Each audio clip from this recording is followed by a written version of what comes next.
In a world where knowledge is the key to prosperity, there arises a masterpiece that has guided countless individuals towards wealth and financial success. The Richest Man in Babylon, by George Samuel Clason. This text invites you to uncover the ancient secrets of the richest city of antiquity, where wisdom about money was forged and perfected. Through fascinating parables set in ancient Babylon, Clason teaches us timeless financial principles that have withstood the test of time. These stories, simple yet powerful, transport us to an era where prosperity was achieved by those who understood and applied the laws of gold. Meet unforgettable characters like Akkad, the richest man in Babylon, whose intelligence and financial discipline led him from poverty to dazzling wealth. Join this wise advisor as he shares his secrets of success with friends and fellow citizens, revealing lessons that remain the foundation of financial education today. In these pages, you will learn to control your expenses, save wisely, invest securely, and enjoy life while growing your fortune. The Richest Man in Babylon is not just a book about finances. It is a practical and motivating guide that will inspire you to take control of your financial future. Immerse yourself in this text and let the wisdom of the ancient Babylonians illuminate your path to prosperity. Discover how Clason's timeless principles can transform your life, granting you the financial freedom you have always dreamed of. Prepare for a journey through time, where each lesson is a gem of knowledge and each parable an open door to wealth. Welcome to The Richest Man in Babylon, an adventure towards abundance that will change your life forever. Preface. Our prosperity as a nation depends on the personal financial prosperity of each of us as individuals. This text deals with personal successes. Success means accomplishments as a result of our own efforts and skills. Proper preparation is the key to our success. Our actions cannot be wiser than our thoughts, and our thoughts cannot be wiser than our understanding. This text of solutions for empty wallets has been called a guide to financial understanding. Its goal is to offer the ambitious financial success a vision that helps them to earn money, keep it, and sometimes make their surpluses grow. In the coming minutes, we will transport ourselves to Babylon, the cradle of the fundamental principles of finance now known and used worldwide. To new listeners, the author is delighted to wish that these pages contain for them the same inspiration for the growth of bank accounts, the greatest financial successes, and the resolution of difficult personal financial problems, as enthusiastically discussed by listeners everywhere. To the entrepreneurs who have generously distributed these stories to friends, family, employees, and associates, the author takes this opportunity to express his gratitude. No endorsement could be greater than that of practical men who appreciate his teachings because they have achieved significant success themselves by applying the same advocated principles. Babylon became the richest city in the ancient world because its citizens were the richest people of their time. They appreciated the value of money, practiced sound financial principles to earn money, keep it, and make their money grow. They achieved what we all desire: income for the future. The Richest Man in Babylon. In ancient Babylon there lived a very rich man named Akkad. He was famous for his great wealth and generosity. He was liberal towards charitable works and towards his family, and he was generous in his own expenses. However, each year his wealth increased faster than he spent it. Some of his childhood friends came to him and said, "You, Akkad, are luckier than us. You have become the richest man in all of Babylon, while we struggle to survive. You can wear the finest clothes and savor the finest foods, while we must be content to clothe our families in decent garments and feed them as best we can." They added, "Yet we were once equal. We studied with the same master, played the same games, and neither in studies nor in games did you surpass us. In the years that followed, you have not been a more honorable citizen than us, and you have not worked harder or more faithfully, at least to our knowledge." Akkad replied to them, saying, "If you have only gained a mere existence over the years since our youth, it is because either you have not learned the laws that govern the building of wealth, or you do not observe them. Luck is a fickle goddess who brings no lasting good to anyone. On the contrary, she ruins almost all the men upon whom she showers unearned gold. She causes undiscerning spendthrifts to quickly squander all they receive, and who are beset by overwhelming appetites and desires they cannot satisfy. On the other hand, those she favors become miserly and hoard their wealth, fearing to spend what they have, knowing they do not have the ability to replace it. Moreover, they are tormented by the fear of thieves and condemn themselves to a life of emptiness and secret misery. There are probably other people who can take unearned gold, add to it, and continue to be happy and satisfied citizens, but they are so rare that I know them only by reputation. Think of the men who have suddenly inherited wealth and see if these things are not true. His friends admitted that among the men they knew who had inherited wealth, these words were true. They begged him to explain how he had acquired such prosperity. He continued, "In my youth, I looked around and saw all the good things that bring happiness and satisfaction. I realized that wealth is the power for all of this. Wealth is a power. With wealth, many things are possible. One can embellish their home with the most luxurious furnishings. One can sail the distant seas. One can enjoy the foods of far lands. One can buy the ornaments of the jeweler and the stone polisher. One can even build mighty temples for the gods. One can do all these things and many more that provide pleasure to the senses and gratification to the soul. And when I realized all this, I decided that I would claim my share of the good things in life. I would not be one of those who stand by and watch enviously as others enjoy them. I would not be content to dress in the cheapest clothes that seem respectable. I would not accept the destiny of a poor man. Instead, I would join in this feast of good things, being, as you know, the son of a humble merchant from a large family, with no hope of inheritance, and not being endowed, as you so frankly said, with superior powers or wisdom. I decided that if I wanted to achieve what I desired, it required time and study. Regarding time, all men have it in abundance. Each of you has failed to dedicate enough time to become wealthy, yet, admit it, you have nothing to show for it except your good families of whom you can rightfully be proud. Regarding study, did not our wise master teach us that learning was of two kinds, the one that we learn and know, and the training that teaches us to discover what we do not know? So I decided to discover how to accumulate wealth, and when I discovered it, I would make it my task and do it well, for it is not wise to enjoy life under the bright sun, as enough troubles will descend upon us when we depart to the darkness of the spirit world. I found a job as a scribe in the record hall and worked long hours each day on clay tablets. I worked week after week and month after month, but I had nothing to show for my 24 years of work. Food, clothing, and penance for the gods, and other things I don't remember, absorbed all my earnings. But my determination did not leave me. One day, Elgamish, the moneylender, came to the house of the city master and requested a copy of the 9th law. He said to me, "I must have this in 2 days, and if the task is done by then, I will give you 2 coppers. So I worked hard, but the law was long, and when Elgamish returned, the task was unfinished. He got angry, and if I had been a slave, he would have struck me. But knowing that the city master would not allow him to harm me, I was not afraid. I said to him, 'You are a very rich man. Tell me how I can become rich too, and all night I will engrave on the clay, and when the sun rises it will be finished.' He smiled and replied, 'You are a clever rogue, but we will call it a deal.'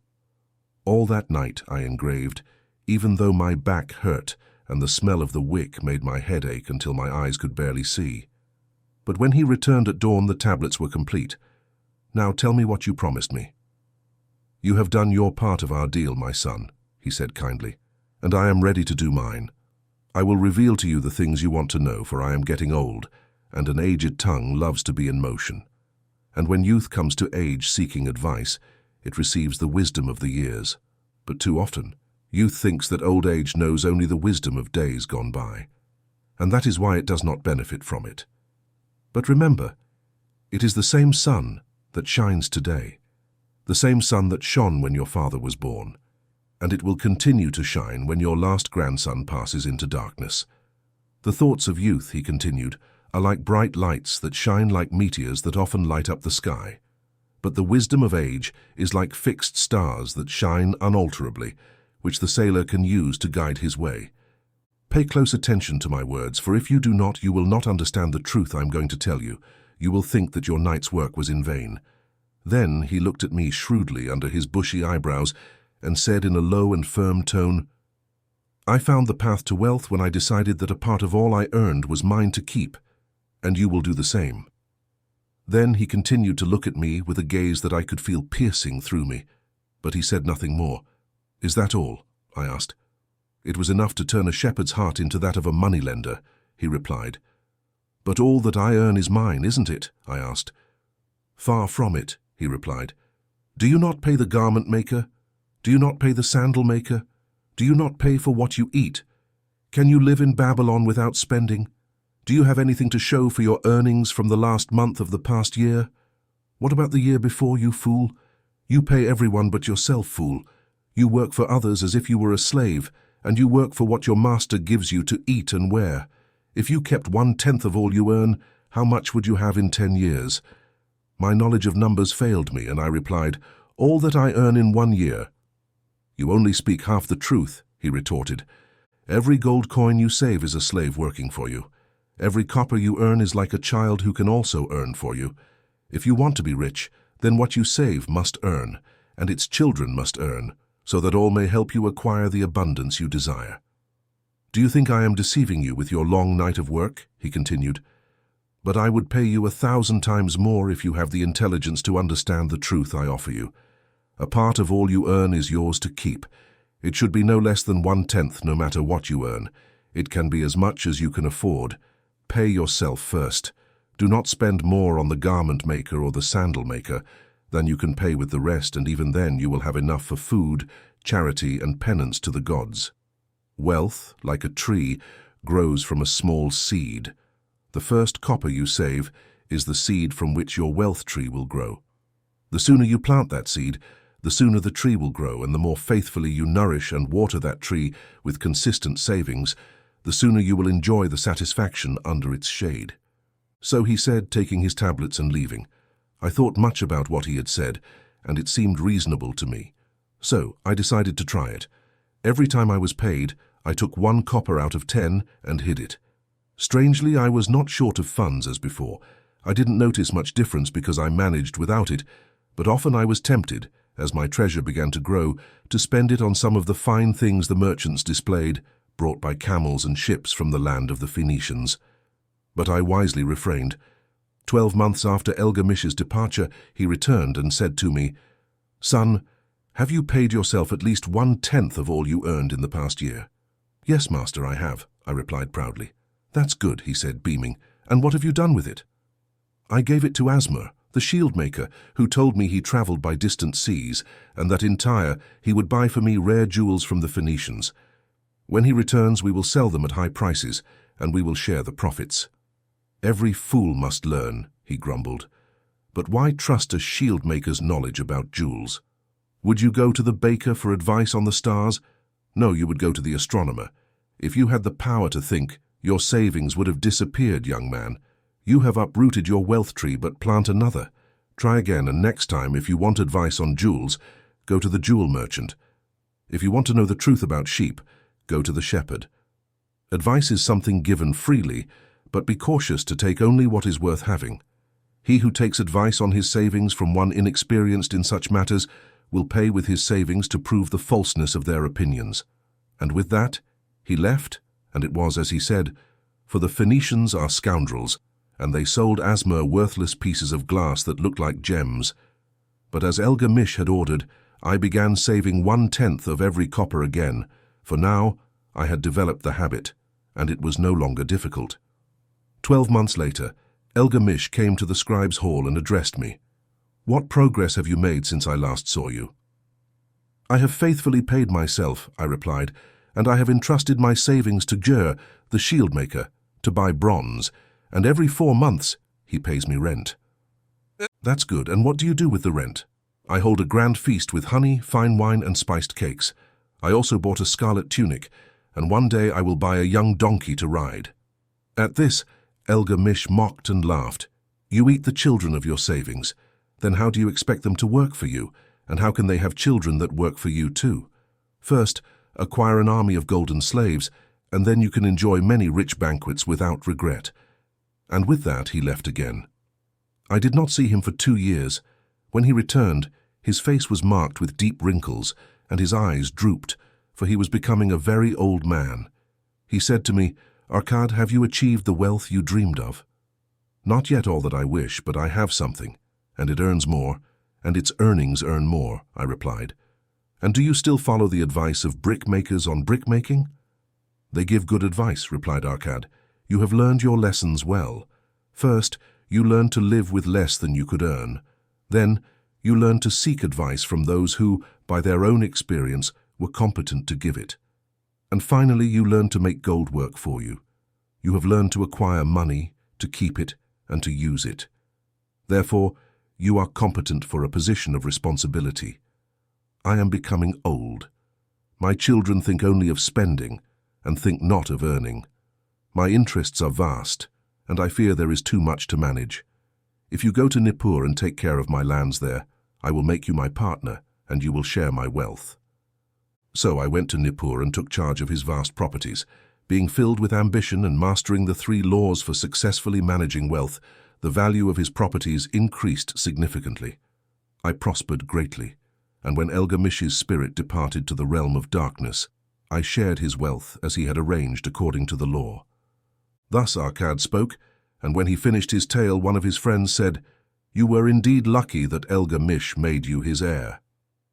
"Luck only in the sense that I had the desire to prosper before I met him," replied Arkad. "Did I not prove my firm resolve for 4 years by saving 1/10 of everything I earned? Would you call a fisherman lucky who had studied for years the habits of fish, so that with every change of the wind he could cast his nets upon them? Opportunity is a proud goddess who wastes no time with those who are unprepared. You had great willpower to continue after losing the savings of the first year. In that sense, you are exceptional," said another. "Willpower," Arkad replied. "What nonsense! Do you think willpower names the strength to lift a load that a camel cannot carry, or to pull a burden that oxen cannot move? Willpower is nothing but the unyielding resolve to complete a task you set for yourself. If I set a task for myself, however trivial, I will see it through. Otherwise, how could I trust myself to accomplish significant things? If I told myself for 10 days while crossing the bridge to the city that I would pick up a pebble from the path and throw it into the stream, I would do it. If the 7th day passed without me remembering, I would not say to myself, 'Tomorrow I will throw 2. Instead, I would go back and throw the pebble. Even on the 20th day, I would not say to myself, 'Arkad, this is useless. What good does it do to throw a small stone each day? Throw a handful and be done with it.' No, I would not say that, nor would I do it. When I set a task for myself, I see it through. That is why I refrain from starting difficult and impractical tasks, because I love leisure." Then another friend spoke up and said, "If what you say is true, and it seems reasonable as you have said, being so simple, if all men did it, there would not be enough wealth for everyone." "Wealth grows wherever men exert their energy," replied Arkad. "If a rich man builds a new palace, the gold he pays does not just rise for the mason, the laborer, the artist, and all those who work on the house. They all share in it. However, once the palace is finished, it is not worth all that it cost, and the land it stands on is not worth more because it is there. Wealth grows magically. No man can predict its limit. Did not the Phoenicians build great cities on barren shores with the wealth from their trading ships in the seas? What advice do you give us to get rich?" asked another of his friends. "Years have passed, and we are no longer young, and we have set nothing aside. I advise you to adopt the wisdom of Argamish and tell yourselves, 'A part of all I earn is mine to keep.' Decide it in the morning when you get up. Say it at noon. Say it in the evening. Say it every hour of every day. Say it to yourselves until the words stand out like flaming letters in the sky, impressive with the idea. Imbue yourselves with this idea. Then take the portion that seems reasonable to you, not less than 1/10, and set it aside. Adjust your other expenditures accordingly if necessary, but keep that portion first. Soon you will experience the feeling of wealth that comes from possessing a treasure to which you have rights. As it grows, a new joy of life will stimulate you, excite you, and you will strive harder to earn more, for as your earnings increase, so will your percentage. Learn then to make your treasure work for you, make it your slave. Make its children and its children's children work for you, ensure an income for your future. Look to the elders, and remember that in the days to come, you will also be counted among them. Therefore invest your treasure with the utmost caution, so that it is not lost. Usurious rates of return are deceitful sirens that sing only to lure the gullible to the rocks of loss and remorse. Ensure the well-being of your family so they lack nothing, even if the gods call you to join their realms. For such protection, it is always possible to make provisions with small, regular payments. Therefore, a prudent man does not delay, waiting for a large sum to be available for this wise purpose. Consult wise men. Seek advice from those whose daily work is to handle money. Let them save you from mistakes, like the one I made by trusting my money to the brickmaker's judgment of love. A small sure gain is far more desirable than risk. Enjoy life while you are here. Do not overdo it, and do not try to save too much.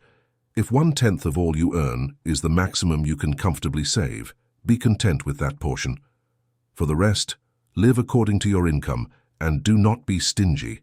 Do not be afraid to spend. Life is good and rich in things worth enjoying. His friends thanked him and left. Some remained silent because they lacked imagination and could not understand. Others were sarcastic, thinking that a person so rich should share with less fortunate old friends. However, some had a new light in their eyes. They realized that Algamish always returned to the scribe's hall because he observed a man emerging from darkness into light. When that man found the light, a place awaited him. No one could occupy that place until he had developed his own understanding, until he was ready for the opportunity. It was these latter who, in the following years, often returned to see Arkad, who welcomed them with joy. Giving them advice and wisdom as men of great experience always do, he helped them invest their savings in ways that ensured a good return safely without getting lost in unprofitable investments. The turning point in these men's lives occurred the day they understood the truth that came from Algamish, from Arkad to them. A part of all you earn is yours to keep. 7 cures for a lean purse. However, it has not always been this way. The wealth of Babylon was the result of the wisdom of its people. First, they had to learn how to become rich. When a good king, Sargon, returned to Babylon after defeating his enemies, the Elamites, he found himself facing a serious situation. The royal chancellor explained it thus: "After many years of great prosperity, brought to our people by your majesty's construction of the great irrigation canals and the mighty temples of the gods, now that these works are finished, the people seem unable to subsist. The workers are unemployed, the merchants have few customers, the farmers cannot sell their produce, and the people do not have enough gold to buy food." "But where has all the gold we spent on these great improvements gone?" asked the king. "I fear it has passed into the hands of a very few rich men of our city," replied the chancellor. "It has filtered through the fingers of most of our people as quickly as goat's milk passes through a sieve. Now that the flow of gold has stopped, most of our people have nothing for their earnings." The king pondered for a time, then asked, "Why can so few men acquire all the gold?" "Because they know how," replied the chancellor. "One cannot condemn a man for succeeding because he knows how to do it. Nor can one with justice take from a man what he has fairly earned to give to less capable men." "But why should it be so?" asked the king. "Should not all the people learn how to accumulate gold and thus become rich and prosperous?" "It is very likely, Your Excellency," replied the chancellor. "But who can teach them? Certainly not the priests, for they know nothing about how to earn money. Who knows best in all our city how to become rich, dear Chancellor?" asked the king. "Your question answers itself, Your Majesty. Who has amassed the greatest wealth in Babylon?" "Well said, my able Chancellor. It is Arkad, the richest man in Babylon. Bring him before me tomorrow." The next day, as the king had ordered, Arkad stood before him, straight and agile, despite his 3 decades. "Is it true that you are the richest man in Babylon?" asked the king. "So it is reported, Your Majesty, and no one disputes it." "How did you become so rich, taking advantage of opportunities available to all the citizens of our good city? You had nothing to start with, only a great desire for wealth." In addition to that, nothing, Arkad continued, with the king listening intently. Our city is in a very unfortunate state because few men know how to acquire wealth and monopolize it, while the majority of our citizens do not possess the knowledge of how to retain a portion of the gold they receive. It is my desire that Babylon be the richest city in the world, so it must be a city with many rich men. Therefore, we must teach all the people how to acquire wealth. Tell me, Arkad, is there a secret to acquiring wealth that can be taught? Is it practical? Asked the king. What one man knows can be taught to others, Your Majesty, replied Arkad. The king's eyes gleamed. Arkad, you speak the words I wish to hear. Will you lend yourself to this great cause? Will you teach your knowledge to a school of teachers, each of them teaching others, until there are enough qualified people to teach these truths to all the worthy subjects of my kingdom? Arkad bowed and said, I am your humble servant to command. Any knowledge I possess, I will gladly impart for the betterment of my fellow men and the glory of my king. Let your good chancellor provide for me a class of 100 men, and I will teach them the 7 cures that have increased my wealth. There is no one too insignificant in Babylon to learn them. 15 days later, in accordance with the king's order, the 100 chosen men gathered in the great hall of the Temple of Learning. Seated on colored rings in a semicircle, Arkad sat near a small tambourine on which a sacred lamp smoked, emitting a strange and pleasant fragrance. Behold the richest man in Babylon, whispered a student, nudging his neighbor as Arkad rose. He is but a man like all of us, an obedient subject of our great king, Arkad began. I stand before you in his service, for I was once a poor young man who greatly desired gold, and because I found knowledge that enabled me to acquire it, ask that I impart my knowledge to you. I started my fortune in the humblest manner. I had no advantage that you and all the citizens of Babylon do not possess. The first repository of my treasure was an empty and useless purse. I wanted it to be round and full, jingling with the sound of gold. Therefore I sought out all the remedies for a lean purse. I found 7. To you who are assembled before me, I will explain the 7 cures for a lean purse. I recommend them to all men who desire much gold. Each day for 7 days I will explain one of the 7 cures. Listen attentively to the knowledge I will impart to you. Discuss it with me, discuss it among yourselves. Learn these lessons thoroughly so that you may also plant the seed of wealth in your own purse. First of all, each of you must begin wisely to build your own fortune. Then you will be competent, and only then can you teach these truths to others. I will teach you simply how to fatten your purses. This is the first step that leads to the temple of wealth, and no man can ascend it without firmly planting his feet on the first step. Let us now consider the first cure. The first cure: start thy purse to fattening. Arkad turned to a thoughtful man in the second row. My good friend, what is your occupation? He asked. I am a scribe and carve records on clay tablets, replied the man. With this work, I earned my first coins myself. You have the same opportunity to build a fortune, Arkad said. He turned to a rosy-faced man further down. Tell me also, how do you earn your living? I am a butcher. I buy the goats raised by the farmers. I slaughter them, and I sell the meat to housewives and the skins to sandal makers. Because you also work and earn, you have every chance of success that I possessed. Thus, Arkad proceeded to discover how each man worked to earn a living. When he had finished questioning them, he said, Now, my students, you can see that there are many trades and occupations in which men can earn coins. Each way of earning is a stream of gold from which the worker diverts a portion to his own purse. So in each of your purses flows a stream of coins, great or small, according to his ability, does it not? Consequently, they agreed that it was so. Then Arkad continued, If each of you wishes to build your own fortune, it is not wise to start by using the source of wealth already established. They agreed to this. Then Arkad addressed a humble man who had declared himself an egg merchant. If you choose one of your baskets and put in it 10 eggs every morning, then remove 9 eggs each night, what will eventually happen over time?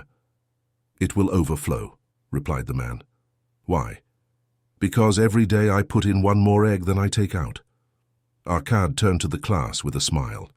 One of you has a thin purse. At first this seemed amusing. Then they laughed, and finally they shook their purses in jest. Very well, he continued. Now I will reveal to you the first remedy I learned to cure a lean purse. Do exactly as the egg merchant suggests. For every 10 coins you place in your purse, take out only 9 for your use. Your purse will start to fatten immediately, and its increasing weight will feel good in your hand and bring satisfaction to your soul. Do not mock what I say because of its simplicity. The truth is always simple. I told you I would explain how I built my fortune. This was my beginning. I too had a lean purse and cursed it because there was nothing inside to satisfy my desires. But when I began to take out from my purse only 9 parts of every 10 I put in, it started to fatten. The same will happen with yours. Now, I will tell you a strange truth, the reason for which I know not. When I stopped spending more than 9/10 of my earnings, I managed just as well. I had no less than before, and shortly after the coins came to me more easily than before. It is indeed a divine law that he who saves and does not spend a certain part of all his earnings receives gold more easily. Conversely, he whose purse is empty avoids gold, which is what you desire the most. It is the satisfaction of your daily desires. A jewel, a bit of luxury, better clothes, more food, things that quickly leave and are forgotten, or substantial goods such as gold, land, herds, merchandise, and income-generating investments. The coins you take from your purse bring the former category, those you leave in bring the latter. This was, my students, the first remedy I discovered for my lean purse. For every 10 coins I put in, I only spent 9. Discuss it among yourselves, and if any of you can prove it is not true, tell me tomorrow when we meet again. The second cure, control your expenditures.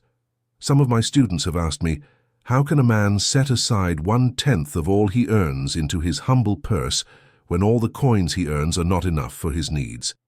Thus Arcade addressed his students on the second day. Yesterday, how many of you had empty purses? All responded. Yet, not all earn the same amount. Some earn much more than others. Some have much larger families to support.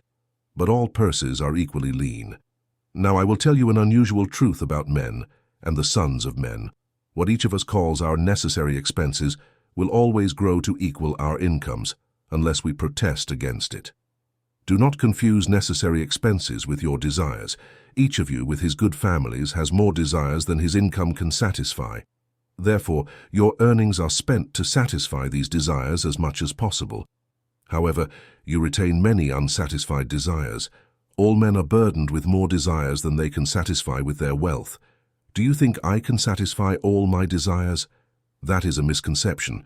There are limits to my time, my strength, the distance I can travel, what I can eat. There are limits to the enthusiasm with which I can enjoy. I tell you that, just as weeds grow in a field where the farmer leaves space for their roots, so too do the desires of men grow freely as long as there is the possibility of satisfying them. Their desires are many, and those they can satisfy are few. Study carefully your usual living habits. You will often find certain accepted expenses that can be wisely reduced or eliminated. Let your motto be 100% value demanded for each coin spent. Thus, record in clay everything you wish to spend upon, resolve which are necessary and which are possible to spend 9/10 of your income. Strike out the rest, and consider it only as part of that great multitude of desires that must go unsatisfied, not in lamentation. Establish then your necessary expenses. Do not touch the 1/10 that fattens your purses. Let this be your great desire that is being fulfilled. Keep working with your budget. Keep adjusting it to help you. Make it your first ally in the defense of your fattening purse.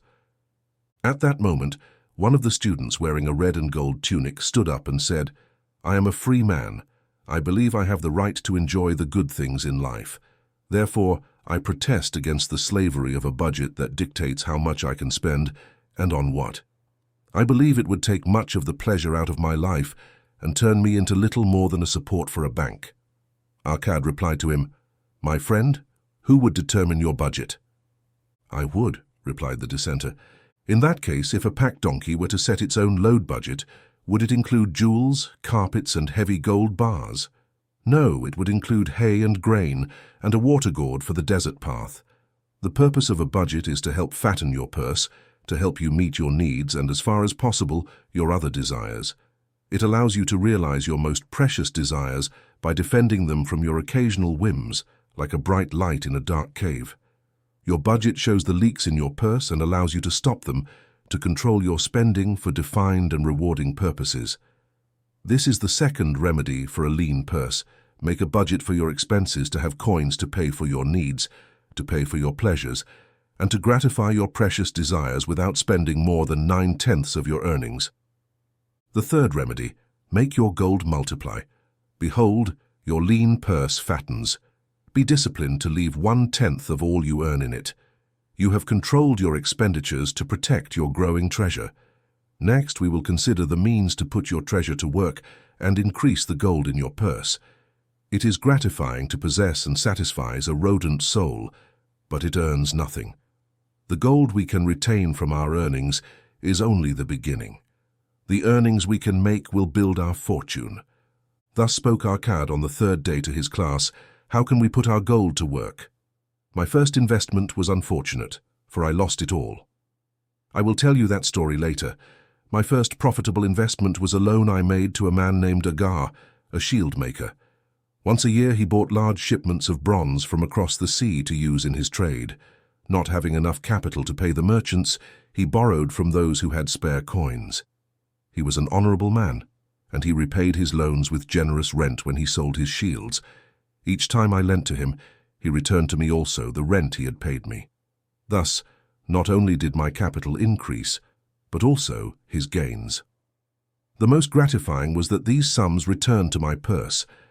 I tell you, my students, that a man's wealth is not in the coins he carries in his purse, but in the income he builds, the golden stream that continually flows into his purse and keeps it always well filled. This is what every man desires. It is what you and each of you desire, an income that continues to come in while you work or travel. I acquired great incomes, so great that I am called a very rich man. My loans to Agar were my first training in profitable investments. Drawing wisdom from this experience, I expanded my loans and investments as my capital increased. First from a few sources, then from many more, a golden stream of wealth flowed into my purse available for judicious uses that I decided. Behold, from my modest gains, I had created a treasure of golden slaves, each one working and earning more gold as they worked for me. Thus did their children and the children of their children work, until the income from their combined efforts was great. Gold increases quickly when making reasonable gains, as you will see in the following example. A farmer, at the birth of his first son, took 10 silver coins to a lender and asked him to keep them in rental for his son until he was 20 years old. The lender agreed and said that the rent would be 1/4 of its value every 4 years. The farmer asked that this sum, which he had reserved for his son, be added to the capital when the boy reached the age of 20. The farmer then returned to the lender to inquire about the money. The lender explained that since the sum had increased due to compound interest, the original 10 silver coins had become 30.5. The farmer was satisfied, and since the son did not need the coins, he left them with the lender. When the son reached 50 years old, his father having passed away, the lender paid him 167 silver coins in settlement. Thus, in 50 years, the investment had been multiplied by rent almost 17 times. This is the third remedy for a lean purse.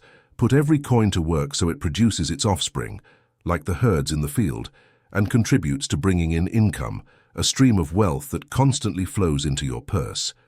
The fourth remedy, guard your treasures from loss. Misfortune loves a shining mark. Gold in a man's sack must be guarded firmly, else it is lost. Therefore, it is wise to first insure small sums and learn to protect them before the gods entrust us with larger amounts. Thus spoke Arcad on the fourth day to his class. Every holder of gold is tempted by opportunities where it seems he could earn large sums by investing in the most plausible projects. Often they engage enthusiastically in such ventures and are motivated to pursue them. The first sound principle of investment is the safety of the principal. It is wise to be intrigued by greater gains when your principal may be lost. I say it is not worth it. The risk is the probable loss. Study carefully before parting with your treasure. Ensure it can be recovered safely. Do not be deceived by your own romantic desires and seek to accumulate wealth quickly before lending it to anyone. Ensure their ability to repay and their reputation in this regard, so as not to unintentionally give away your hard-earned treasure. Before entrusting it as an investment, be aware of the dangers that may lie in wait. My first investment experience was a tragedy for me. At the time, the savings of a year were entrusted to a brickmaker named Asma, who traveled on distant seas. In Tyre, he agreed to buy for me the rare jewels of the Phoenicians. We would sell them upon his return and share the profits. The Phoenicians were swindlers and sold him pieces of glass. Thus my treasure was lost. Today my training would immediately show me the folly of entrusting a brickmaker to buy jewels. Therefore, I advise you, with the wisdom of my experiences, not to overly trust your own wisdom when entrusting your treasures to the potential pitfalls of investments. It is far better to consult the wisdom of those experienced in the profitable handling of money. These advices are given freely and can be as valuable as gold equal to the amount you plan to invest. In reality, it is their true value if they save you from loss. This is the fourth remedy for a lean purse and of great importance. It prevents your purse from emptying once it is well filled, preventing your treasure from being lost by investing only where your capital is safe, where you can reclaim it if you desire, and where you will not fail to earn a fair income. Consult the wise. Ensure you benefit from the advice of those experienced in the profitable handling of gold. Let their wisdom protect your treasure from uncertain investments. The fifth remedy: make your home a profitable investment. If a man reserves 9 parts of his earnings to live and enjoy life, and if a part of these 9 parts can be turned into a profitable investment without harming his well-being, then his treasures will grow much more rapidly. Thus spoke Akkad to his class during the 5th lesson. Too many men of Babylon raise their families in shabby lodgings, paying generous rents to landlords for homes where their wives have no place to grow flowers that delight a woman's heart, and their children have no place to play their games except in dirty alleys. No family can fully enjoy life if it does not have a plot of ground where the children can play on clean soil, and where the wife can grow not only flowers, but also good and rich herbs to feed her family. A man's heart rejoices in eating the figs from his own trees and the grapes from his own vines. Owning his own home and taking pride in it puts confidence in his heart and extra effort behind all his endeavors. Therefore, I recommend that every man be the owner of the roof that shelters him and his own. It is not beyond the capability of any well-intentioned man to own his house. Has our great king not extended the walls of Babylon so that inside there is much unused land that can be bought at very reasonable prices? I also tell my students that lenders look favorably on the wishes of men who seek a home and land for their families. They can easily ask for a loan to pay the mason and builder for such laudable purposes if they can show a reasonable part of the required sum that they have themselves provided. Then, when the house is built, you will be able to repay the lender with the same regularity as the landlord, for each payment will reduce your debt to the lender. In a few years you will satisfy your loan, and then your heart will rejoice, for you will legitimately own a valuable property, and your only cost will be the king's taxes. Moreover, your good wife will more often go to the river to wash her clothes, so that every time she returns, she will bring a water pouch to water the growing things. Thus, many blessings come to the man who owns his own house, and he will greatly reduce his living costs, making more of his earnings available for pleasures and satisfying his desires. This is therefore the 5th remedy for a shortage of money: to own your own home. The 6th remedy: ensure a future income. Every man's life proceeds from his childhood to his old age. It is the path of life, and no man can deviate from it unless the gods call him prematurely to the world beyond. Therefore I declare that it is incumbent upon a man to prepare to have an adequate income in the coming days when he is no longer young, and to make provisions for his family, if he is no longer with them, to comfort and support them. This lesson will instruct you on building a complete reserve when time has made you less capable of earning. Thus spoke Arcade to his class on the 6th day. The man who, because of his understanding of the laws of wealth, acquires a growing surplus should think of those future days. He is obliged to plan certain investments or provisions that can last safely for many years and will be available when the time he has so wisely anticipated arrives. There are different ways in which a man can secure his future. He can hide and bury a secret treasure in a safe place. However, no matter how finely he hides it, it can become prey to thieves. For this reason, I do not recommend this plan. A man can purchase houses or lands for this purpose if chosen wisely in terms of utility and future value. They are permanent in their worth, and their income or sale will provide a good for their objective. A man can lend a small sum to the lender and regularly increase the rent. The rent added by the lender contributes greatly to its increase. A sandal maker named Ansan recently explained to me that he had deposited 2 silver coins each week with his lender for 8 years. The lender had recently given him an account that greatly pleased him. The total of his small deposits, with the rent at the usual rate of 1/4 of their value every 4 years, had become 1,040 silver coins. I encouraged him further by showing him, with my knowledge of numbers, that in another 12 years, if he maintained his regular deposits with just 2 silver coins each week, the lender would owe him 4,000 silver coins, a competent sum for the rest of his life.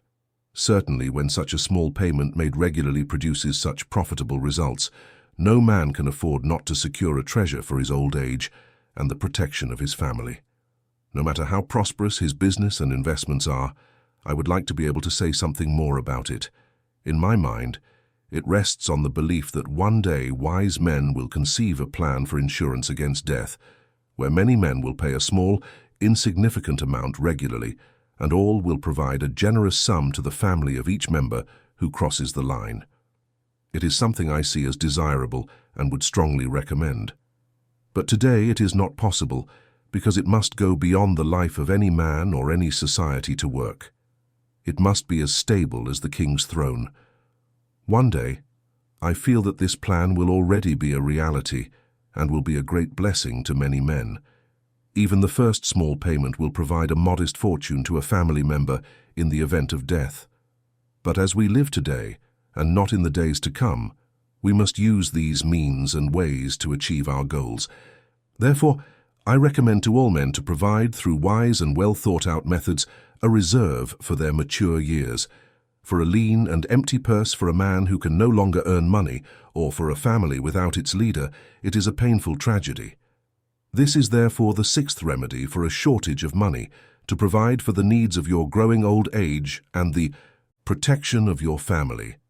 The 7th cure: increase your earning capacity. Today I speak to you, my students, about one of the most vital remedies for a lean purse. However, I will not speak of gold, but of yourselves, the men who sit before me in tunics of many colors.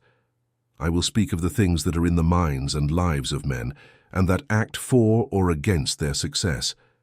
Thus spoke Arcade to his class on the 7th day. Not long ago a young man came to me seeking a loan. When I asked him the cause of his need, he complained that his income was insufficient to cover his expenses. I then explained to him that in his case, he was a bad client for the lender because he did not have surplus income to repay the loan. "What you need, young man," I said to him, "is to earn more coins. What do you do to increase your earning capacity?" "All I can do," he replied. 6 times in 2 moons, I approached my master to ask for a raise, but without success. No man can go more often. We can laugh at his simplicity, but he possessed one of the vital elements to increase his earnings. In him, there was a strong desire to earn more, an appropriate and commendable desire. Before realization must be desire. Your desires must be strong and defined. General desires are only weak aspirations. For a man, desiring to be rich is of little use. That a man desires 5 gold pieces is a tangible desire that he can press to achieve. Once he has supported his desire for 5 gold pieces with the force of the intention to get them, he can find similar ways to get 10, then 20, and later 1,000. And there he has become rich. By learning to ensure his small defined desire, he has trained himself to ensure a larger one. This is the process by which wealth accumulates, first in small sums, then in larger sums, as the man learns and becomes more capable. Desires must be simple and defined. They contradict their own purpose if they are too confused or beyond a man's ability to achieve them. As the man improves in his vocation, his earning capacity also increases. During those days when I was a humble scribe carving in clay for a few copper coins each day, I observed that other workers did more than me and were better paid. So I decided not to be surpassed by anyone. It did not take me long to discover the reason for their greater success: more interest in my work, more focus on my task, more persistence in my efforts. And behold, a few men could carve more tablets in a day than me. With reason, my greatest skill was rewarded. It was not necessary for me to go 6 times to my master to demand recognition. The more we know about wisdom, the more we can gain. The man who seeks to learn more about his profession will be richly rewarded. If he is a craftsman, he can try to learn the methods and tools of the most skilled in the same line. If he dedicates himself to law or medicine, he can consult and exchange knowledge with others in his profession. If he is a merchant, he can constantly search for better products that can be bought at lower prices. The affairs of a man always change and improve, because sharp minds seek to acquire more skills to be able to serve those on whom they depend. Therefore, I recommend to all men to be at the forefront of progress, not to remain stationary for fear of falling behind. Many things appear to enrich a man's life with profitable experiences. If a man respects himself, he must do certain things. He must pay his debts as promptly as possible, not buy what he cannot afford. He must take care of his family so that they think and speak well of him. He must leave a will so that in case of the God's call, a proper and honorable distribution of his property can be made. He must have compassion for the wounded and those struck by misfortune, helping them within reasonable limits. He must perform acts of consideration towards his loved ones. Thus, the 7th and final cure for a lean purse is to cultivate one's own faculties, to study and become wiser, to become more skilled, to act in a way that earns respect. In this way, you will gain self-confidence to achieve your carefully considered desires. These are therefore the 7 remedies for an empty wallet, which through the experience of a long and successful life, I urge all men who desire wealth. There is more gold in Babylon, my students, than you can dream of. There is abundance for all. Go out and put these truths into practice to prosper and enrich yourselves as you should. Go and teach these truths so that every honorable subject of His Majesty may also generously share in the vast wealth of our beloved city. So the 7th and final remedy for a lean purse is to cultivate one's own faculties, to study and become wiser, to become more skilled, to act in a manner that earns self-respect. In this way, you will gain confidence in yourself to achieve your carefully considered desires. These are therefore the 7 remedies for an empty wallet, which through the experience of a long and successful life, I urge all men who desire wealth. There is more gold in Babylon, my students, than you can dream of. There is abundance for all. Go out and put these truths into practice to prosper and enrich yourselves as you should. Go and teach these truths so that every honorable subject of His Majesty may also generously share in the vast wealth of our beloved city. So it is thus they proceed. Becoming aware of this, it raises the question for me whether money obtained in this way brings lasting value to those fortunate. Among my acquaintances are many successful men of Babylon, yet I cannot cite one who began his success from such a source. You gathered here tonight know more of our prominent citizens. For me, it would be quite interesting to learn how many of our prosperous citizens can attribute their initial success to gaming tables. Suppose each of you speaks of those you know. After a prolonged silence, a name was timidly put forward. Include in your inquiry the keepers of the house, otherwise I have none, replied Arkad. If none of you have another idea, what say you of yourselves? Is there a winner among us who would dare to advise such a source for income? His challenge was met with a series of groans from the background, stifled amidst many laughs. It seems we are not seeking fortune where the goddess frequents, he continued. Let us explore other fields then. We did not find it in gathering lost wallets. We did not find it in rolling gaming tables. As for races, I must confess to losing far more coins there than I have gained. Now, suppose we consider our crafts and our businesses. Is it not natural that if we conclude a profitable transaction, we do not view it as luck, but as just reward for our efforts? I am inclined to think we might overlook the goddess's gifts. Perhaps she truly assists us when we least appreciate her generosity. Who can suggest further discussion? At that moment, an elderly businessman stood up, smoothing his white tunic kindly, and said, "With your permission, Honorable Arcad and my friends, I make a suggestion. If, as said, we attribute our own industry and skill the credit for our commercial success, why not consider the successes we almost enjoyed, but slipped away from us? Events that would have been highly beneficial would have been rare examples of good fortune had they actually occurred. Since they did not materialize, we cannot consider them our just rewards. Surely many men here have such experiences to recount. It is a wise approach," Arcad approved. "Who among you had luck within reach, only to see it slip away?" Many hands were raised, including that of the merchant Arcad. He gestured for him to speak. "As you suggested, let us address this topic. We would like to hear your story first. However, there are many uses to which my earnings are destined. Therefore, I hesitate to do as you advise. I am young, there is much time, so I thought at your age. But now many years have passed, and still I have not made a beginning. We live in different times, my father. I will avoid your mistakes. Opportunity stands before you, my son. It presents you with a chance that can lead you to wealth. I implore you not to delay. Tomorrow, go to my friend's son and negotiate with him the payment of 10% of his earnings in this investment. Suddenly tomorrow, opportunity waits for no one. Today it is here, soon it will be gone." Do not delay. Despite my father's advice, I hesitated. There were beautiful new tunics that the Eastern merchants had just brought back, tunics of such richness and beauty that my good wife and I felt we must each possess one.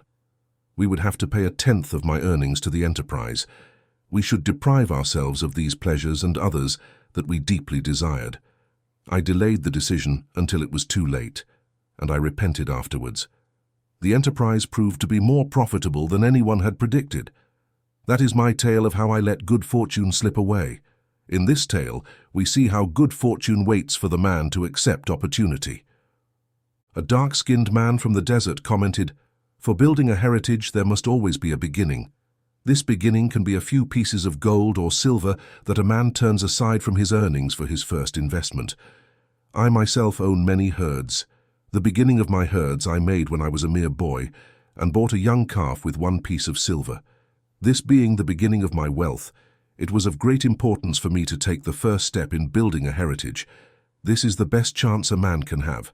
For all men, this first step which transforms them from men earning their own work into men gaining dividends from their gold earnings is important.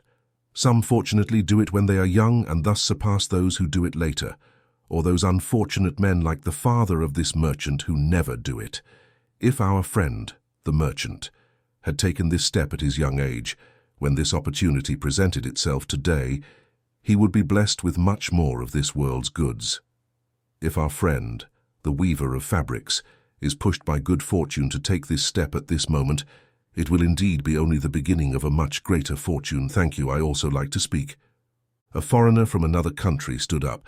"I am Syrian. I do not speak your language very well. I want to name this friend, the merchant. Perhaps you think this name is not polite, but I want to call him so. Unfortunately, I do not know your word. If I call him in Syrian, they will not understand. So please, some good sirs, tell me the correct name with which the man who stops doing these things that could be good for him is called." "Procrastinator," called out a voice. "That's him," shouted the Syrian enthusiastically, waving his hands. "He does not accept opportunity when it comes. He waits, saying, 'I have much business now. Goodbye to the conversation with you.' Opportunity will not wait for such a slow man. She thinks his name wishes to be lucky. She will take a quick step. Any man who does not take a quick step when opportunity arrives is a great procrastinator, like our friend, this merchant." The merchant rose and graciously bowed in response to the laughter. "My admiration for you, stranger at our gates, who does not hesitate to speak the truth. And now, let us hear another story of opportunities. Who among us has another experience? Asked Arcade. Yes, replied a middle-aged man in a red tunic. I am an animal buyer, especially camels and horses. Sometimes I also buy sheep and goats. The story I am about to tell is true, as the opportunity presented itself one night when I least expected it. Perhaps for this reason, I let it slip away. It will be for you to judge. Returning to town one night after a discouraging 10-day journey in search of camels, I was greatly irritated to find the city gates closed and locked. As my slaves set up our tent for the night, which seemed likely to pass with little food and no water, an old farmer approached me. Like us, he was locked outside. "Honorable sir," he addressed me, "from your appearance I judge you are a buyer. If so, I would greatly like to sell you the excellent flock of sheep they have just raised. Unfortunately, my good wife is very ill with fever. I must return with all haste.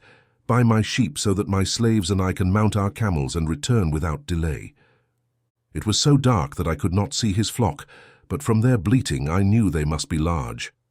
After losing 10 days searching for camels that could not be found, I was eager to negotiate with him. In his anxiety he set a very reasonable price, which I accepted, although my slaves could drive the flock through the city gates in the morning and sell it at a considerable profit. Once the deal was struck, I called my slaves to bring torches so we could count the flock. The farmer declared there were 900. I will not burden you, my friends, with a description of our difficulty in attempting to count so many thirsty, restless, bleating sheep. It proved to be an impossible task. Therefore, I frankly informed the farmer that I would count them at sunrise and pay him then. "Please, most honorable sir," he pleaded, "pay me only 2/3 of the price tonight, so that I may continue on my way. I will leave my smartest and most educated slave to assist in counting tomorrow. You can pay him the rest." But I was stubborn and refused to make the payment that night. The next morning, before I woke up, the city gates opened, and 4 buyers rushed out in search of flocks. They were very impatient and willing to pay high prices, as the city was threatened with siege and food was scarce. The old farmer received nearly triple the price at which he had offered me the flock. Thus the rare chance slipped away from him. "That is quite an unusual story," commented Arcade. "Your wisdom suggests the prudence of making payment immediately when we are convinced our transaction is wise. A venerable saddle maker suggests, if the deal is good, then you need protection from your own weaknesses as much as from any other man. We mortals are changeable. I must say, we are more likely to change our minds when we are right than when we are wrong. If we are wrong, we are very stubborn. If we are right, we are prone to hesitate and let the opportunity slip. My first judgment is the best. However, it has always been difficult for me to force myself to move forward with a good deal when I should. So as protection against my own weaknesses, I make a prompt deposit. This saves me from later regrets for the good luck that should have been mine. Thank you again. I would like to speak."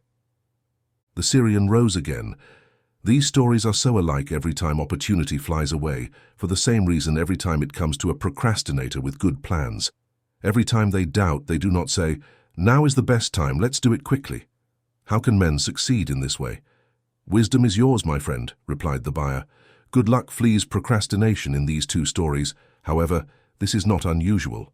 The spirit of procrastination is in all men. We desire wealth, but how often, when opportunity stands before us, does this inner spirit of procrastination push us to delay our acceptance? Listening to it, we become our own worst enemies. In my younger years, I did not know that our Syrian friend enjoyed this long word. Initially, I thought it was my own poor judgment that caused me to miss out on many profitable deals. Later, I attributed it to my stubborn disposition.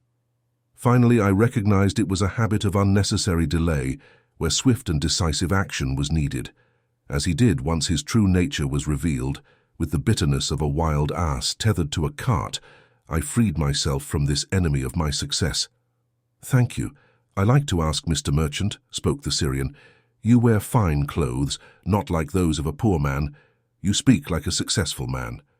Tell us, do you listen now when procrastination whispers in your ear, just as our friend the buyer?" "I also had to recognize and overcome procrastination," replied the merchant. For me, it proved to be an enemy, always lying in wait and ready to thwart my achievements. The story I told is just one of many similar instances I could recount to illustrate how I have let opportunities slip away. It is not difficult to conquer once understood. No man willingly allows a thief to steal his grain. Similarly, no one willingly allows an enemy to drive away his customers and steal his profits. When I recognized that such acts were being committed by my inner enemy, I conquered it with determination. Thus, every man must master his own spirit of procrastination before expecting to partake in Babylon's abundant wealth. What say you, Arcad, for you are the richest man in Babylon. Many proclaim you the luckiest. Do you agree with me that no man can attain full success until he has completely crushed the spirit of procrastination within him? You speak the truth, Arcad admitted. During my long life, I have seen generation after generation progress on the paths of commerce, science, and learning, leading to success in life. Opportunities have come to all these men. Some seized theirs and advanced firmly towards satisfying their deepest desires, but most hesitated, procrastinated, and lagged behind. Arcad turned to the fabric weaver. You suggested we debate good fortune. Let us hear what you think on the matter. I see good fortune in a different light. I once viewed it as something highly desirable that could happen to a man without effort on his part. Now, I realize such events are not the sort of things one can attract to oneself. From our discussion, I have learned that to attract good fortune, it is necessary to seize opportunities. Therefore, in the future, I shall strive to make the most of opportunities that come my way. You have understood the truths laid out in our discussion, replied Arcad. Good fortune, as we often see, follows opportunity, but seldom comes otherwise. Our friend the merchant would have found great fortune if he had accepted the opportunity the good goddess presented to him. Our friend the buyer would also have known good fortune if he had purchased the flock and sold it with such a substantial profit. We have followed this discussion to find a way to attract good fortune to us. I believe we have found the path. Both stories illustrate how good fortune follows opportunity. Here lies a truth that many similar tales of won or lost good fortune could not change. The truth is this: good fortune can be attracted by accepting opportunity. Those who are eager to seize opportunities for their improvement attract the interest of the good goddess. She is always eager to help those who satisfy her. Men of action are her favorites. Action will lead you to the successes you desire. Men of action are favored by the goddess of good fortune. The 5 Laws of Gold. A bag filled with gold or a clay tablet carved with words of wisdom. If you were to choose, what would you choose in the flickering light of the desert bush fire? The tanned faces of the listeners shone with interest. Gold, gold, cried the 27. Old Calabab smiled knowingly. Listen, he continued, raising his hand. Listen to the jackals in the night. They howl and complain because they are lean with hunger. Yet feed them, and what do? They fight and boast, then struggle and strut a bit more without thinking of the tomorrow that will surely come. So it is with the sons of men. If given the choice between gold and wisdom, what do? They ignore wisdom and squander gold. The next day they lament, for they have no gold left. Gold is reserved for those who know its laws and respect them. Calabab adjusted his white tunic around his slender legs as a cool breeze swept through that night. Why has it faithfully served me throughout our long journey? Because you took good care of my camels. Why did you strive without complaint through the scorching sands of the desert? Because you valiantly fought off thieves seeking to rob me of my goods. Tonight I will tell you the story of the 5 Laws of Gold, a tale unlike any you have heard before. Listen with deep attention to the words I speak, for if you understand their meaning and observe them in the future, you shall have much gold. He paused impressively. Above them, under a canopy of blue, stars twinkled in Babylon's crystalline sky. Behind the group, their faded tents stood firm, ready to face potential desert storms. Beside the tents, carefully stacked bundles of goods covered with hides lay close to the herd of camels stretching out in the sand. Some chewed their cud contentedly, while others snored discordantly. "You have told us many good stories, Calabab," said the chief packer. We hope your wisdom will guide us when our service to you comes to an end. You have only told me of my adventures in distant foreign lands, but tonight I will tell you of the wisdom of Akkad. The wealthy sage of whom many of us have heard recognized the chief packer, for he was the richest man ever to have lived in Babylon. He was the richest because he was wise in the ways of gold as no man had been before. Tonight, I will speak of his great wisdom as told to me by Nomasye, his son, many years ago in Nineveh, when I was but a young man. My master and I had been late into the night in Nomasye's palace. I had helped my master bring in large bundles of fine tapestries, each to be examined by Nomasye until his choice of colors was satisfied. Finally, feeling content, he ordered us to sit with him, to drink a rare vintage, fragrant to the nostrils and hot in my stomach, for I was not accustomed to such drink. It was then that he recounted to us this tale of Akkad's great wisdom, his father, which I will now tell to you in Babylon. It is customary, as you know, in Babylon, for the sons of the wealthy to live with their parents until they inherit the estate. Akkad disapproved of this custom, which is why, when Nomasye came of age, he summoned the young man and said to him, "My son, it is my desire that you succeed to my fortune. However, you must first prove yourself capable of managing it wisely. Therefore, I want you to go out into the world and demonstrate your ability to acquire gold and to earn respect among men. To start you well, I give you two things that I myself denied when I started as a poor young man building my fortune. First, I give you this purse of gold. If you use it wisely, it will be the foundation of your future success. Second, I give you this clay tablet on which are engraved the 5 laws of gold. If you interpret them in your own actions, they will give you competence and security. 10 years from this day, return to your father's house and give an account of yourself. If you prove worthy, I will make you the heir to my wealth. If not, I will turn it over to the priests in exchange for my soul, the consideration of a land of gods." And so Akkad set forth to make his own way, carrying his purse of gold and the clay tablet carefully wrapped in silk.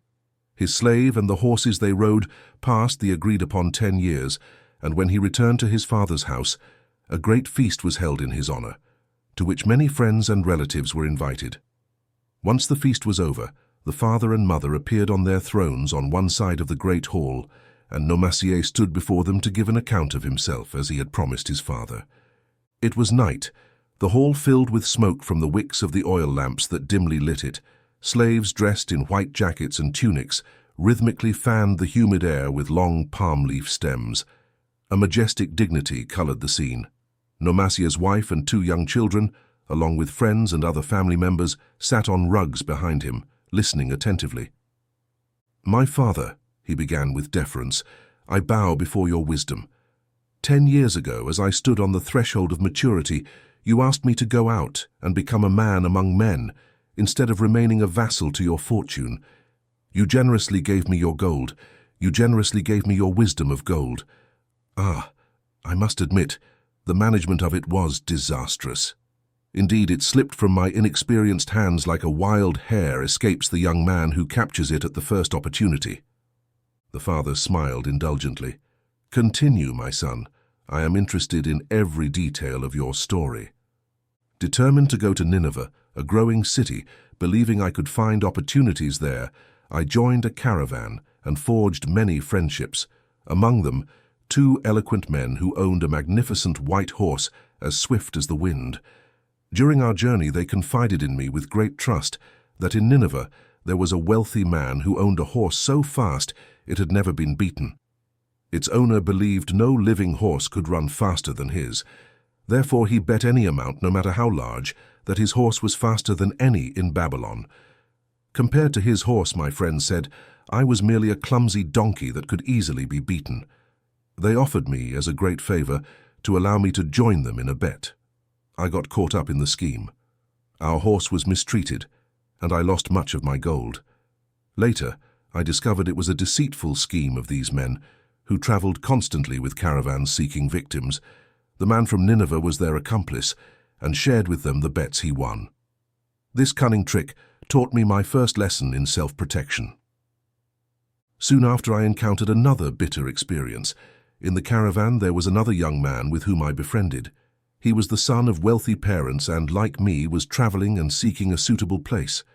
Shortly after our arrival, he told me of a merchant who had died and whose shop, with its rich goods and clientele, could be acquired for a paltry sum, saying we would be equal partners, but I had to return to Babylon first to secure my gold. He convinced me to buy the stocks with my gold. We agreed his would be used later to carry out our business. The journey to Babylon was greatly delayed, demonstrating in the meantime that he was an imprudent buyer and a reckless spender. Finally, I sent him away, but not before the business had deteriorated to the point where we had only unsellable goods and no gold to buy more. I sold what remained to an Israelite for a paltry sum. Soon, bitter days followed, I tell you, my father. I sought work and found none because I had neither trade nor training to earn a living. I sold my horses, I sold my slave, I sold my unnecessary clothes to have food and a place to sleep. But each day the dark need worsened. Yet during those bitter days I remembered your confidence in me, my father. You had sent me forth to become a man, and I was determined to accomplish that. It was then I recalled the tablet you had given me, upon which were engraved the 5 laws of gold. I carefully read your words of wisdom and realized that if I had sought wisdom first, my gold would not have been lost. I memorized each law and decided that the next time the goddess of good fortune smiled upon me, I would follow the wisdom of age and not the inexperience of youth. For your benefit, seated here tonight, I will read the wisdom of my father as it is engraved on the clay tablet he gave me 10 years ago, the 5 laws of gold. Gold comes gladly and in increasing quantity to any man who puts by not less than 1/10 of his earnings to create an estate for his future and that of his family. Gold labors diligently and contentedly for the wise owner, who finds for it profitable employment, multiplying even as the flocks of the field. Gold clings to the protection of the cautious owner, who invests it under the advice of men wise in its handling. Gold slips away from the man who invests it in businesses or purposes with which he is not familiar or which are not approved by those skilled in its keep. Gold flees the man who would force it to impossible earnings, or who follows the alluring advice of tricksters and schemers, or who trusts it to his own inexperience and romantic desires in investment. These are the 5 laws of gold as my father wrote them, proclaiming them to be worth more than gold itself, as I will demonstrate in the continuation of my tale. Through my misfortunes, trials, and successes, I have proven the wisdom of the 5 laws of gold time and again, my father, verifying their truthfulness with each test. To one who does not know the 5 laws, gold comes seldom and departs quickly. But to one who observes the 5 laws, gold comes and works as diligently as his obedient slave. Nomazier ceased speaking and gestured. An attendant at the back of the room brought forward 3 heavy leather pouches, one by one. Nomazier took one and placed it on the ground before his father, before speaking again. You gave me a purse of Babylonian gold. Here it is in its place. I return it to you as a purse of Ninevite gold, of equal weight, a fair exchange as all will agree. You gave me a clay tablet with an inscription of wisdom. Here it is in its place. I return 2 purses of gold. With that said, he took the other 2 sacks from the attendant and placed them in the same manner on the ground before his father. I do this to show you, my father, that I consider your wisdom far more valuable than your gold. Yet who can measure in sacks of gold the value of wisdom? In wisdom, gold is quickly lost to those who possess it, but with wisdom, gold can be assured for those who do not, as these 3 sacks of gold prove. Indeed, it brings me the deepest satisfaction, my father, to stand before you and say that through your wisdom, I have been able to become wealthy and respected among men. The father gently placed his hand on Nomazier's head. You have learned your lessons well, and I am truly fortunate to have a son to whom I can entrust my wealth, he said. Kalabab interrupted his narrative and looked critically at his listeners. What does this story of Nomazier mean to you? He continued. Who among you can go to your father or your wife's father and give an account of the wise handling of your earnings? What would these venerable men think if you were to say, I have traveled much, I have learned much, I have worked much, and I have earned much, but sadly of gold I have little. Part I spent wisely, part I spent foolishly, and much I lost unwisely. For your benefit, seated here tonight, I will read the wisdom of my father, as it is engraved on the clay tablet he gave me 10 years ago, the 5 laws of gold. Gold comes gladly, and in increasing quantity to any man who puts by not less than 1/10 of his earnings to create an estate for his future and that of his family. Gold labors diligently and contentedly for the wise owner, who finds for it profitable employment, multiplying even as the flocks of the field. Gold clings to the protection of the cautious owner, who invests it under the advice of men wise in its handling.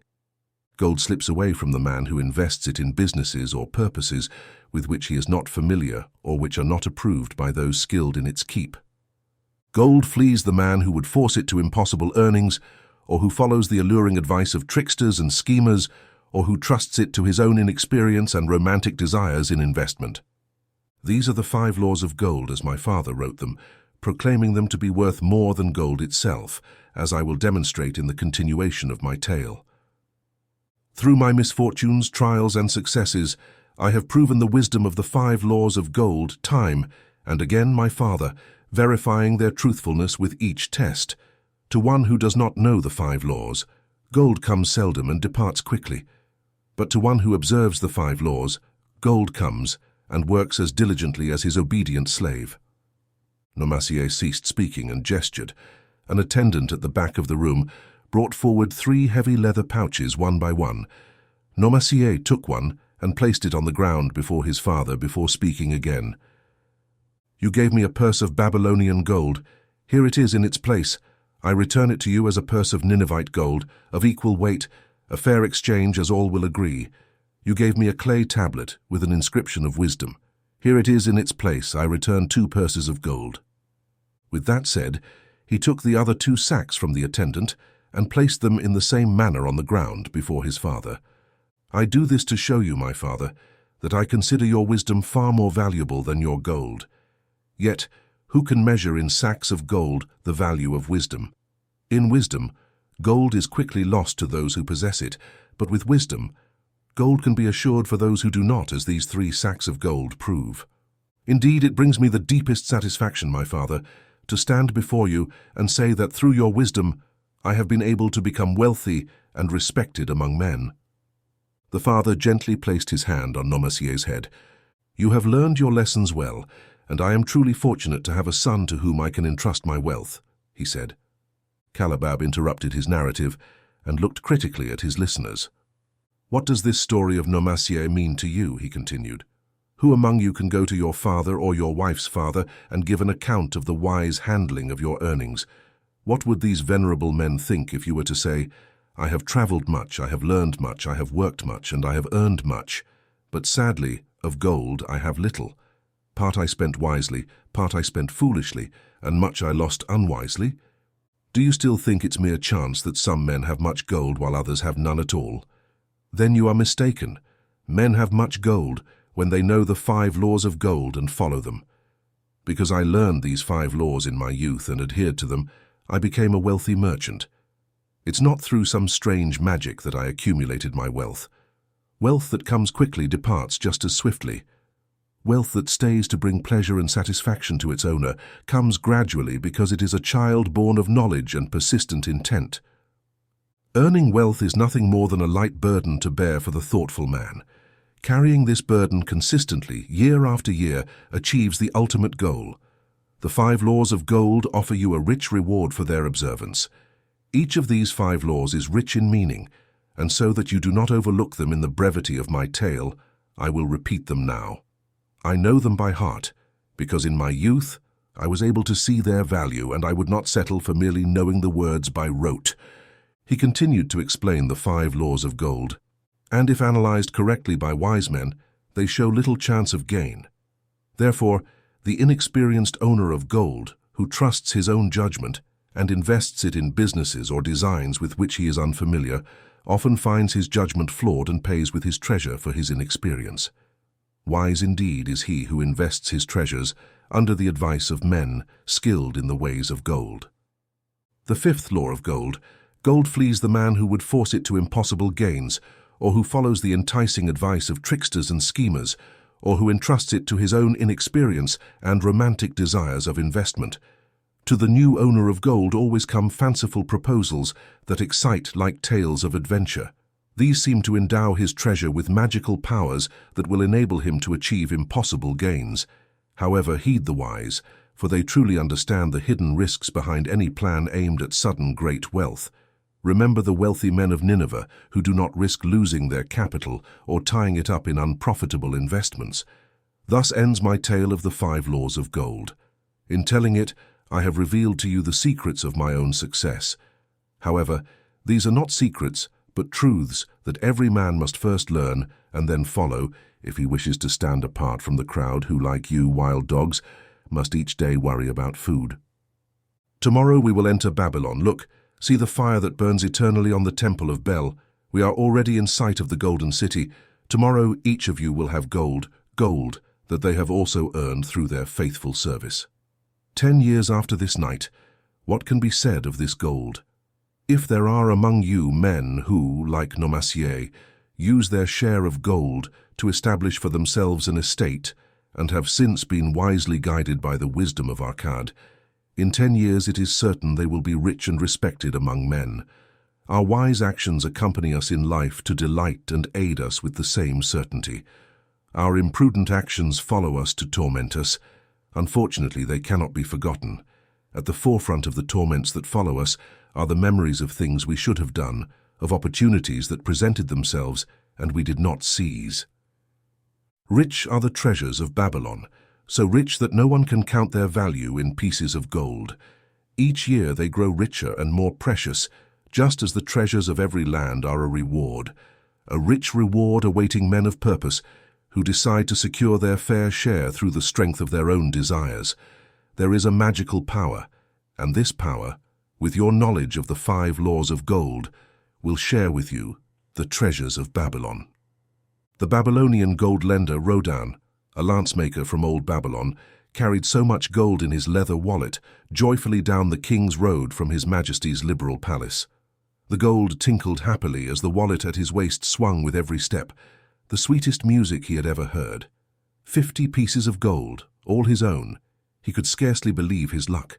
What power there was in those tinkling discs. He could buy anything he wanted. A grand house, lands, livestock, camels, horses, chariots, everything he desired. What use should he make of it tonight as he turned down the side street toward his sister's house? He could think of nothing he would rather possess than those same bright, heavy pieces of gold to keep. A few nights later, a perplexed Rodan entered the shop of the gold lender and merchant of jewels and rare fabrics. Without looking left or right at the colorful items displayed, he passed into the living room at the back. There he found the kind gold lender resting on a carpet and enjoying a meal served by a black slave. But as far as advice goes, they don't want it. However, you are more capable of advising than the gold lender, to whom many men turn when in difficulty. You shall eat with me, Rodan. You shall be my guest tonight. Andal ordered the black slave to prepare a cushion for my friend Rodan the spearman, who has come seeking advice. He shall be my honored guest. Bring him much food and fetch my largest cup. Choose well the best wine, so that you may have satisfaction in drinking it. Now tell me what concerns you. It's the king's gift. The king has given you a gift, and it is causing you problems. What kind of gift? Since he liked the design that I presented him with for a new point on his Royal Guard spears so much, he gave me 50 pieces of gold, and now I'm very perplexed. Every hour that the sun travels across the sky, those who want to share it with me ask me. It's natural, there are more men who want gold than those who have it, and they wish that the one who obtains it easily shares it. But you cannot say no. No, your will is not as strong as your fist. To many, I can say no, but sometimes it would be easier to say yes to them. You can refuse to share with your sister to whom you are deeply devoted. Certainly, your own sister would not want to deprive you of the pleasure of your reward, but it is for the good of Ahriman, her husband, that she wants to see become a wealthy merchant. She thinks he has never had a chance, and she begs me to lend him this gold so that he may become a prosperous merchant and return it to me with his earnings. My friend, Maton continued, this is a worthy subject you bring up. Gold brings to its owner responsibility and a change in position towards others. It brings the fear of losing it or having it taken away with many traps. It brings a sense of power and the ability to do good. Likewise, it brings opportunities for which his very good intentions may cause him difficulties. Have you heard of the farmer from Nineveh who could understand the language of animals? I don't know, because it's not the kind of story men like to tell in the bronze caster's forge. I will tell it to you, for you must know that in lending and borrowing, there is something more than the passing of gold from one hand to another. This farmer, who understood what the animals were saying, stayed every evening in the farmyard to listen to their words. One evening, he heard the ox complaining to the donkey about the hardness of his life. He worked pulling the plough from morning till night, no matter the heat of the day or the fatigue in my legs or the yoke rubbing my neck. Even so, I have to work. But you are a creature of idleness, confined in a colorful blanket, and you do nothing but carry our master where he wants to go. When he goes nowhere, you rest and eat green grass all day. Well, the donkey, despite his vicious heels, was a good companion and sympathized with the ox. "My good friend," he replied, "you work very hard, and I would like to help ease your plight. So, I will tell you how you can have a day of rest. In the morning, when the slave comes to take you to the plough, lie down on the ground and cry out loudly so that he will say that you are sick and cannot work." So the ox followed the donkey's advice, and the next morning the slave returned to the farmer and told him that the ox was sick and couldn't pull the plough. So the farmer said, "Attach the donkey to the plough, because we must continue ploughing all day." The donkey, who had only pretended to help his friend, found himself obliged to do the ox's work. When night fell and he was released from the plough, his heart was bitter, his legs were tired, and his neck hurt where the yoke had rubbed. The farmer stayed in the yard to listen, and the ox began. "First, you are my good friend. Thanks to your wise advice, I enjoyed a day of rest." And the donkey replied, "I am like many others, simple-minded, who start by helping a friend and end up doing the work for them. From now on you will manage your own plough, for I have heard the master tell the slave to bring the butcher if you fall ill again. I wish he would, for you are lazy." From then on they did not speak to each other, which ended their friendship. "You can tell the moral of this story, Rodan." "It's a good tale," Rodan replied, "but I don't see the moral. I didn't think you would, but it's there. And moreover, it's simple. Just this. If you want to help your friend, do so in a way that does not burden you with your friend's duties." I hadn't thought of that. It's a wise moral. I don't want to take on my sister's husband's burdens. But tell me, do you lend to many people? Don't borrowers repay? Maton smiled with the smile of someone rich in experience. It would be good to make a loan if the borrower cannot repay it. Shouldn't the lender be wise and carefully judge whether his gold can serve a useful purpose for the borrower and return to him, or whether it will be wasted by someone unable to use it wisely and leave him without his treasure and leave the borrower with a debt he cannot pay? Let me show you the tokens from my chest and let them tell you some of their stories. He entered the room with a chest as long as his arm, covered in red pigskin and adorned with bronze designs. He placed it on the floor and squatted in front of it, both hands on the lid. "For every person I lend to, I demand a token for my token chest, which will remain there until the loan is repaid. When they return it, I give it back to them, but if they never return it, it will always remind me of someone who was not faithful to my trust. The safest loans, my token chest tells me, are for those whose assets have a value greater than what they desire to possess. Lands, jewels, camels, or other things that could be sold to repay the loan. Some of the securities I have been given are jewels worth more than the loan. Others are promises that if the loan is not repaid as agreed, they will hand over certain liquidations of assets. In these types of loans, I am assured that the gold will be repaid with the corresponding yield, as the loan is based on property. In another category, there are those who have the ability to earn, those who, like you, work or serve and are paid. They have income, are honest, and suffer no setbacks. I also know they can repay the gold I lend and the return I am entitled to. These loans are based on human effort. Others are those who have neither property nor assured earning capacity. Life is hard, and there will always be some who cannot fit in. Unfortunately, the loans I make, though not larger than a penny, may censor me in years to come unless they are secured by good friends of the borrower who know him honorably." Maton released the clasp and opened the lid. Roden leaned forward eagerly. On top of the chest was a bronze necklace on scarlet cloth. Maton took the piece and caressed it tenderly. "This will always remain in my token chest, because its owner passed into great darkness. I cherish his token and memory because he was a good friend. We traded together very successfully until he brought back a woman from the East to marry. Beautiful, but not like our women, a dazzling creature. He generously spent his gold to satisfy her desires. He came to me distressed when his gold disappeared. I gave him advice, told him I would help him regain control of his own affairs. He swore by the sign of the great bull that he would, but it wasn't so. In a quarrel, he thrust a knife into her heart that dared to cross him, and she asked, 'Roden?' Yes, of course, it was her. She took the scarlet with bitter remorse and threw herself into the Euphrates. These 2 loans will never be repaid. The chest tells you, Roden, that humans in the midst of great emotions are not safe risks for the gold lender. But here, it's different." He grabbed a ring carved from oxbone. "This belongs to a farmer.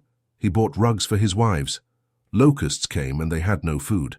I helped him, and when the new crop came, he paid me. Later he returned and spoke to me about strange goats in a distant land, described by a traveler. They had such long, fine, soft hair that they could weave rugs more beautiful than those in Babylon. He wanted a herd, but he had no money. So I lent him gold for him to make the journey and bring back the goats. Now his herd has started, and next year he will astonish the lords of Babylon with the most expensive rugs they have had the good fortune to buy. Soon I must return his ring. He insists on repaying quickly. Some borrowers do." Rodan asked, "If they borrow with the intention of repaying the money, I suppose that's the case. But if they borrow for their indiscretions, I caution you to be wary if you want to recover your gold." "Women appeal to my good friend," Maton joked. "I'm still much younger than you," Rodan replied, acknowledging it. "But this time you suspect romance where there isn't any. The owner of this is fat and wrinkled, and she talks a lot. She doesn't drive me mad, she drives me mad. Before they had a lot of money and were good customers, but bad days came. She has a son she wants to turn into a merchant. So she came to me and asked for gold for him to become a partner of a caravan owner who travels with his camels, making exchanges in one city of what he buys in another. This man turned out to be a rogue, as he abandoned the poor boy in a distant city without money and without friends, withdrawing early while the young man slept. Maybe when this young man has grown up to become a man, he will repay it. Until then, I get no return for the loan, only a lot of talk. But I admit that the jewels are worth the loan. Did this lady ask you for advice on the suitability of the loan? Or did she imagine her son would become a wealthy and powerful man of Babylon? Suggesting otherwise would anger her, a justified rebuke, I know. I knew the risk this inexperienced young man was taking, but since she offered security, I couldn't refuse her." Maton continued, waving a knotted cargo rope. "This belongs to Nevertur, the camel merchant. When he wants to buy a larger herd than his funds, he brings me this knot, and I lend according to his needs. He is a wise trader. I trust his good judgment, and I can lend freely to him. Many other merchants of Babylon have my trust because of their honorable behavior. Their 92 tokens come and go frequently in my token chest. Good merchants are an asset to our city, and it benefits me to help them so that trade remains prosperous." Maton picked up a scarab carved from turquoise and threw it disdainfully to the floor. "This one is from Egypt. The boy who owns it doesn't care if he ever gets back my gold. When I reproach him, he says, 'How will I repay it if bad fate pursues me? You have much more, what can I do?' The piece is from his father, a man worthy of little resources, who pledged his lands and herd to support his son's enterprises.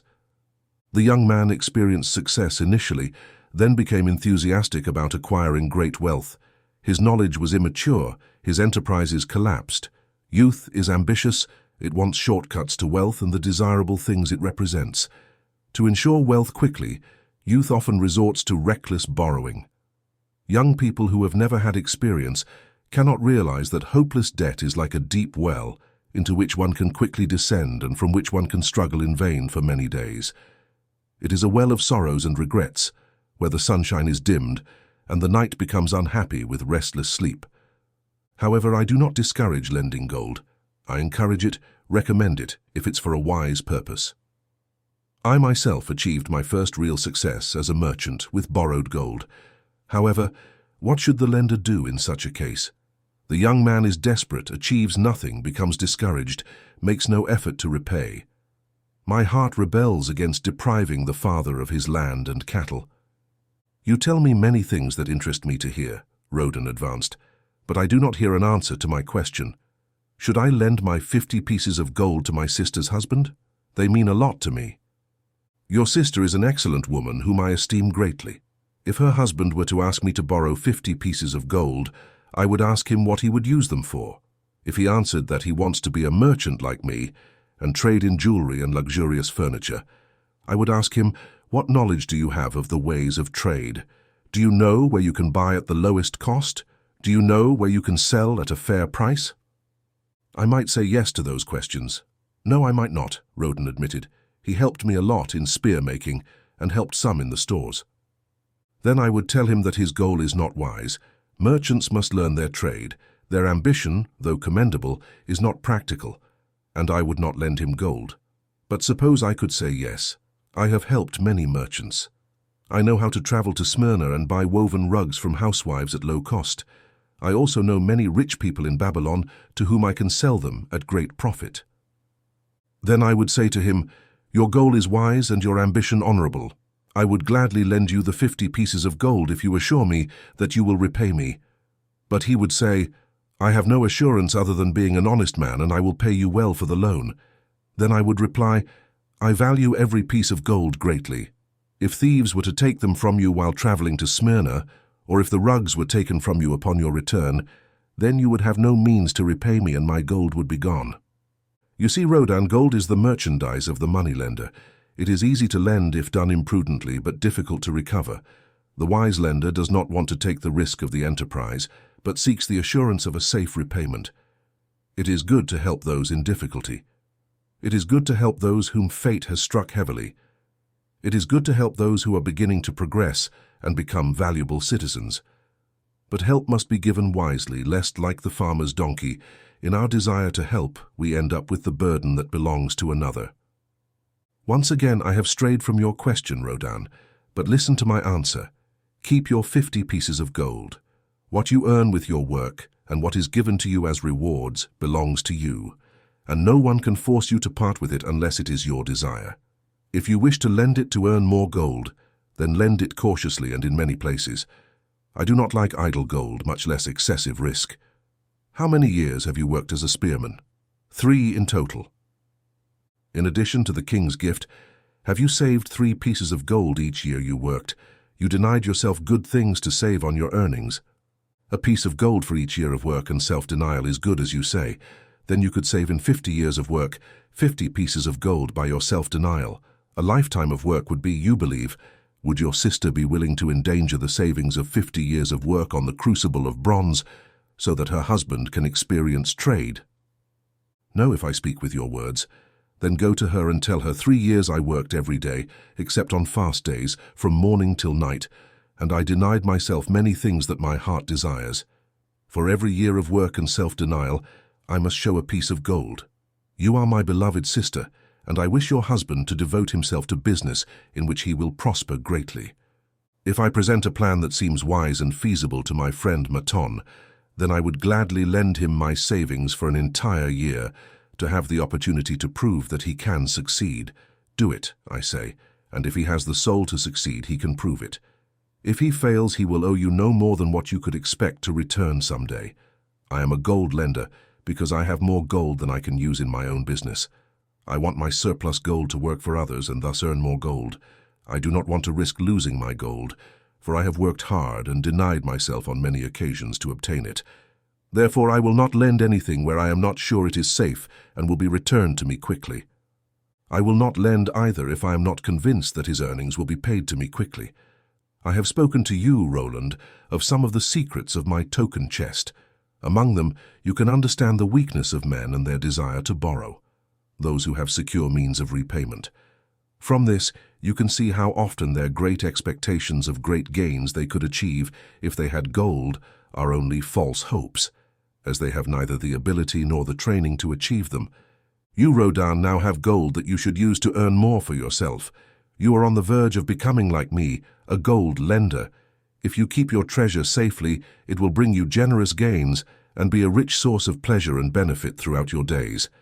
But if you let your treasure slip away, it will be a source of constant pain and regret as long as your memory lasts. What do you desire most from this gold in your purse? He asked. To keep it safe? Well said, Maiton replied approvingly. Your first desire is security. Do you believe entrusting your treasure to your sister's husband would truly be secure against potential losses? I fear not, for it is not wise to entrust gold to his care. So do not be swayed by mere feelings of obligation to entrust your treasure to just anyone. If you wish to help your family or friends, seek other means that do not risk the loss of your treasure. Remember, gold slips unexpectedly from those who do not know how to keep it, whether wasting your treasure on extravagances or letting others lose it for you. What is the next thing you desire after the security of your treasure? He asked. That it earns more gold again. You speak wisely.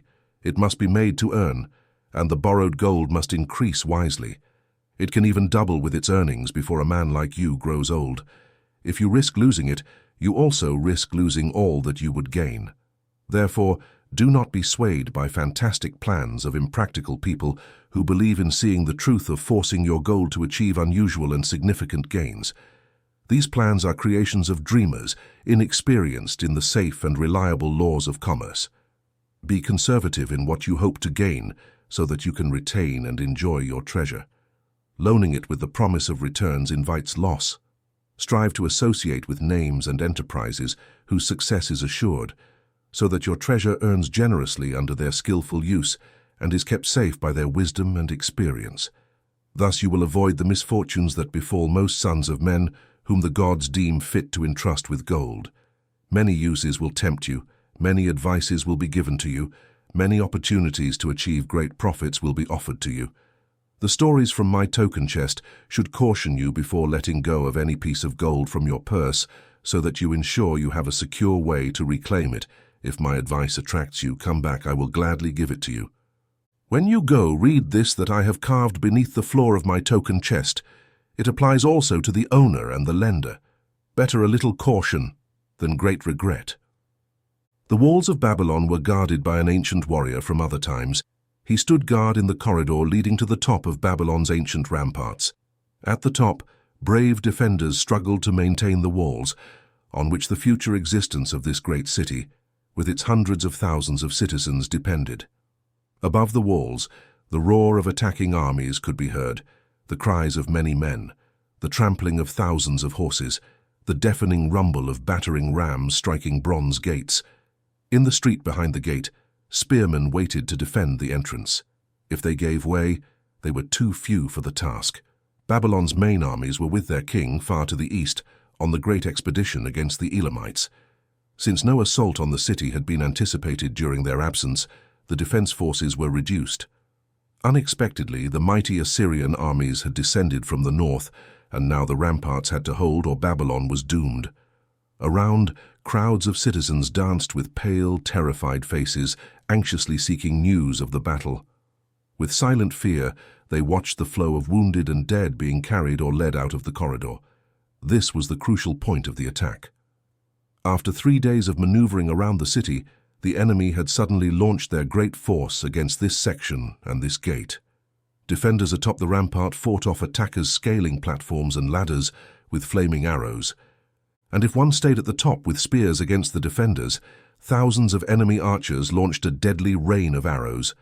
The ancient warrior had the advantage for the news. He was closer to the conflict and was the first to learn of each new rejection by the frenzied attackers. Tell me, he pleaded. They cannot enter. My sons are with the good king. There is no one to protect my old wife. They will steal all my belongings. They will leave nothing. We are too old to defend ourselves, too old to be slaves. We will die of hunger. We will die. Tell me they cannot enter." "Calm yourself, good merchant," replied the guardian, the walls of Babylon. "They are strong. Return to the bazaar and tell your wife that the walls will protect you and all your possessions as surely as they protect the rich treasures of the king. Stay close to the walls in case flying arrows might touch you." A woman with a baby in her arms took the place of the old man when he retired. "Sergeant, what news up there? Tell me the truth so I can reassure my poor husband. He remains feverish due to his terrible wounds, but insists on wearing his armor and spear to protect me, who am pregnant. He says our enemy's vengeful lust will be terrible if they succeed in breaking through." "Have a good heart, mother, who is and will be again. The walls of Babylon will protect you, your babies, and me. They are high and strong. Do you not hear the cries of our brave defenders as they pour boiling oil on the climbers? Yes, that's what I hear, and also the roar of the rams pounding our gates. Return to your husband. Tell him the gates are strong, and resist the rams too, and that climbers ascend the walls only to meet the awaiting sting of the spear. Watch over your way and hasten behind your buildings." Danzar stepped back to let heavily armed reinforcements pass. As they passed near him with the clanking of their bronze shields and heavy steps, a little girl tugged on his belt. "Please tell me, soldier, are we safe?" she begged. "I hear the horrible noises. I see men bleeding. I'm very scared. What will become of our family, my mother, my little brother, and the baby?" The dark old fighter blinked and lifted his chin to look at the child. "Do not be afraid, little one. The walls of Babylon will protect you, your mother, your little brother, and the baby. The good queen had them built more than 100 years ago for the safety of people like you. They have never been breached. Go back and tell your mother, your little brother, and the baby that the walls of Babylon will protect them, and they should not fear." Day after day, the old forward advance stayed at his post and watched reinforcements climb through the passage to stay and fight until they came down, wounded or dead. Around him, the frightened crowds of citizens constantly gathered, anxiously seeking if the walls would hold. He answered them all with the fine dignity of an old soldier. "The walls of Babylon will protect you for 3 weeks and 5 days." The assault unfolded with unabated violence. The forward's jaw hardened and grew harder as the passage behind, wet with blood from the many wounded, turned to mud for the constant streams of men staggering up and down. Every day the slaughtered assailants piled up in front of the rampart. Every night they were carried away and buried by their comrades. On the 5th night of the 4th week, the tumult did not abate. The first rays of daylight that illuminated the plains revealed large clouds of dust raised by the retreating armies. The defenders let out a powerful cry. There was no doubt about its meaning. It was repeated by the troops waiting behind the ramparts, echoed by citizens in the streets, spread throughout the city with the violence of a storm. People ran out of their houses, the streets filled with a pulsating crowd. The fear, repressed for weeks, found an outlet in the wild chorus of joy. From the top of the high tower of the Temple of Bel, flames of victory burst forth.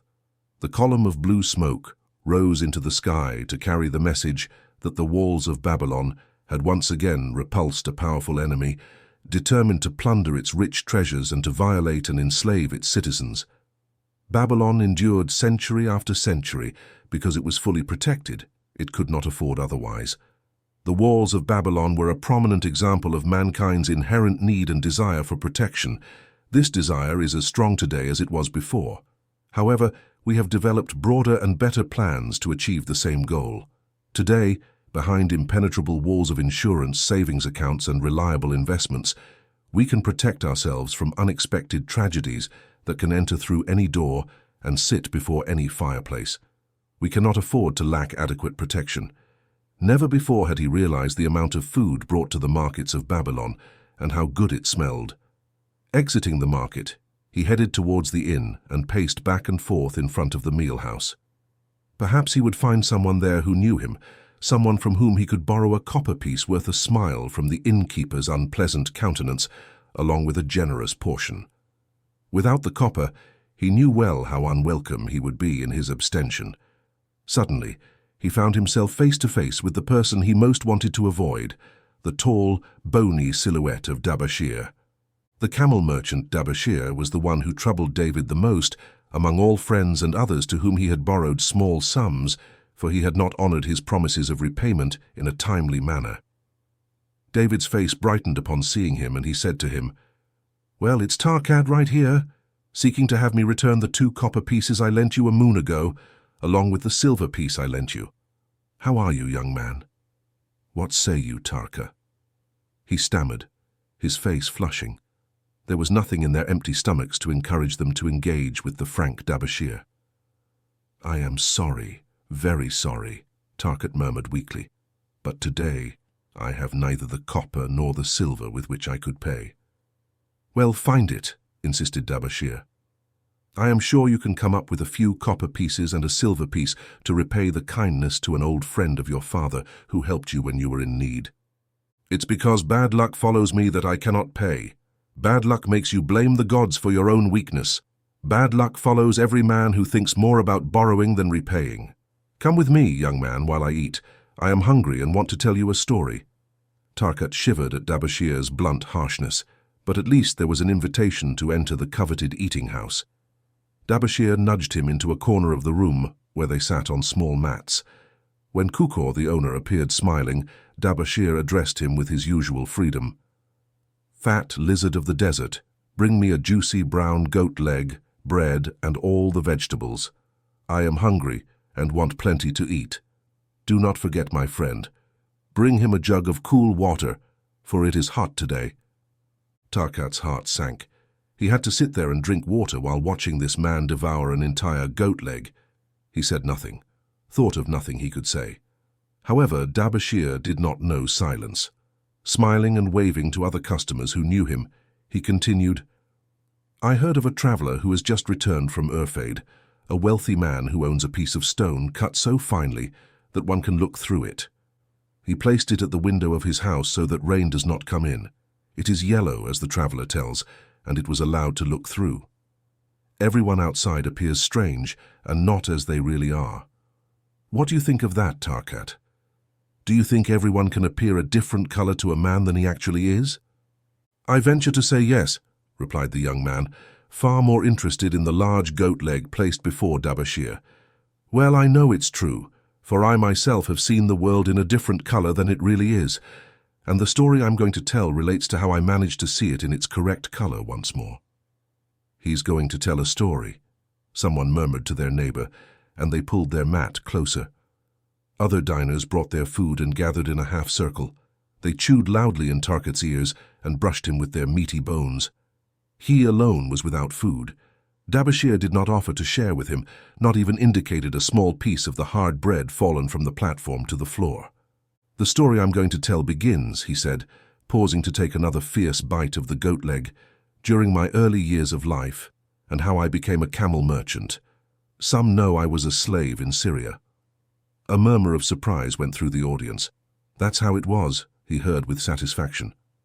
"When I was young," he continued, chewing after another fierce attack on the goat leg, "I learned my father's trade, saddle making. I worked with him in his workshop and married young without much knowledge. I couldn't earn much, just enough to modestly support my excellent wife. I desired things I could not afford. I quickly found that creditors counted on me to pay later, even if I could not do so at that time.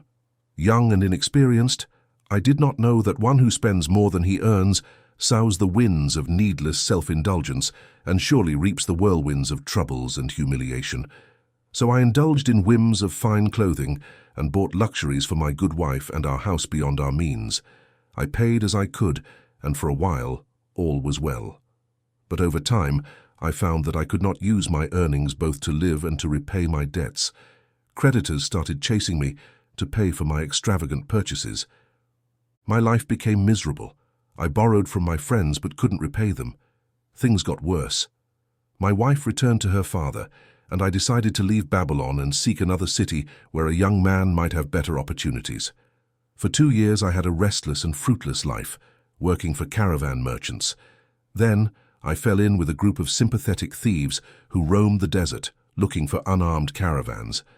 Such acts were unworthy of my father's son, but I viewed the world through a colored stone and did not realize the degradation into which I was falling. We were successful on our first journey, capturing a rich booty of gold, silk, and precious goods. We took this loot to Guinea and squandered it. The second time we were not so fortunate. Shortly after our capture, we were attacked by spearmen from a native chief to whom caravans paid for protection. Our 2 leaders were killed, and the rest of us were taken to Damascus, where we were stripped of our clothes and sold as slaves. I was bought for 2 silver pieces by a Syrian desert chief with shaved hair and wearing only a loincloth. I was no different from other slaves, a young fool, thinking it was just an adventure until my master introduced me to his 4 wives and told them they could take me as a eunuch. It was then that I truly realized the hopelessness of my situation.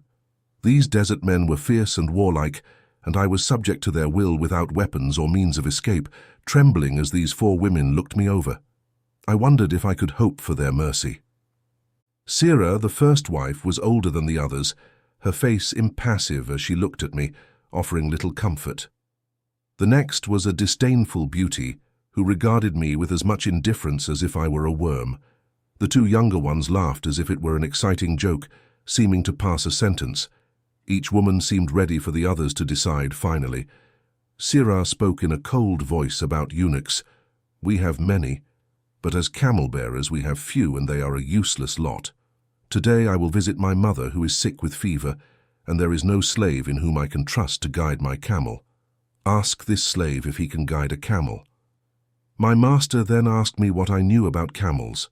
Struggling to conceal my desire, I replied, I can make them kneel, I can load them, I can drive them on long journeys without tiring, and if needed, I can repair their harnesses. The slave speaks with authority, observed my master. If you wish, Sirah, take this man as your gentle camel. Thus Sirah accepted me, and that day I guided her camel on a long journey to her sick mother.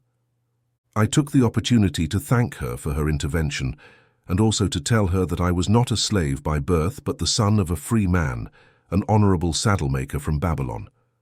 I also recounted much of my story to her. Her comments bewildered me, and I pondered them deeply. After more than a year as a slave, living among slaves, I could not become one of them. One day she asked me why I sat alone in my tent when the other slaves could mingle and enjoy each other's company. I replied, I am pondering what you said to me. I wonder if I have the soul of a slave. I cannot join them, so I must sit apart. I too must sit apart, she confided in me. My dowry was great, and my lord agreed to marry me. However, he does not desire me. What every woman wishes is to be desired. That is why, and because I am barren, I have neither son nor daughter. I must be set apart. If I were a man, I would prefer to die rather than be a slave. But the customs of our tribe make slaves of women. What do you think of me at this point? I suddenly asked her. Do I have the soul of a free man or the soul of a slave? You have the desire to pay the rightful debts you have in Babylon, she replied. Yes, I have the desire, but I do not see how. If you let the years pass joylessly and do not strive to pay, then you have only the contemptible soul of a slave. Is it not the man who cannot respect himself and cannot be respected who does not pay honorable debts? But I can do, me who is a slave in Syria. Stay a slave in Syria, weak as you are, I vehemently denied. Then prove it. How does your great king not fight his enemies in every possible way, and with all the forces he has? Your debts are your enemies. They drove you from Babylon, you left them alone, and they became too strong for you. If you had fought against them like a man, you could have conquered them and been one of the honorable among the people. But you did not have the soul to fight against them, and now your pride has declined to become a slave in Syria. I thought a lot about her unkind accusations, and many defensive phrases formed to prove that I did not have a slave's soul, but I did not get the chance to use them. 3 days later, Sirah's servant led me before her mistress. My mother is very ill again, she said. Harness the 2 best camels from my husband's herd, prepare the water skins and packs for a long journey.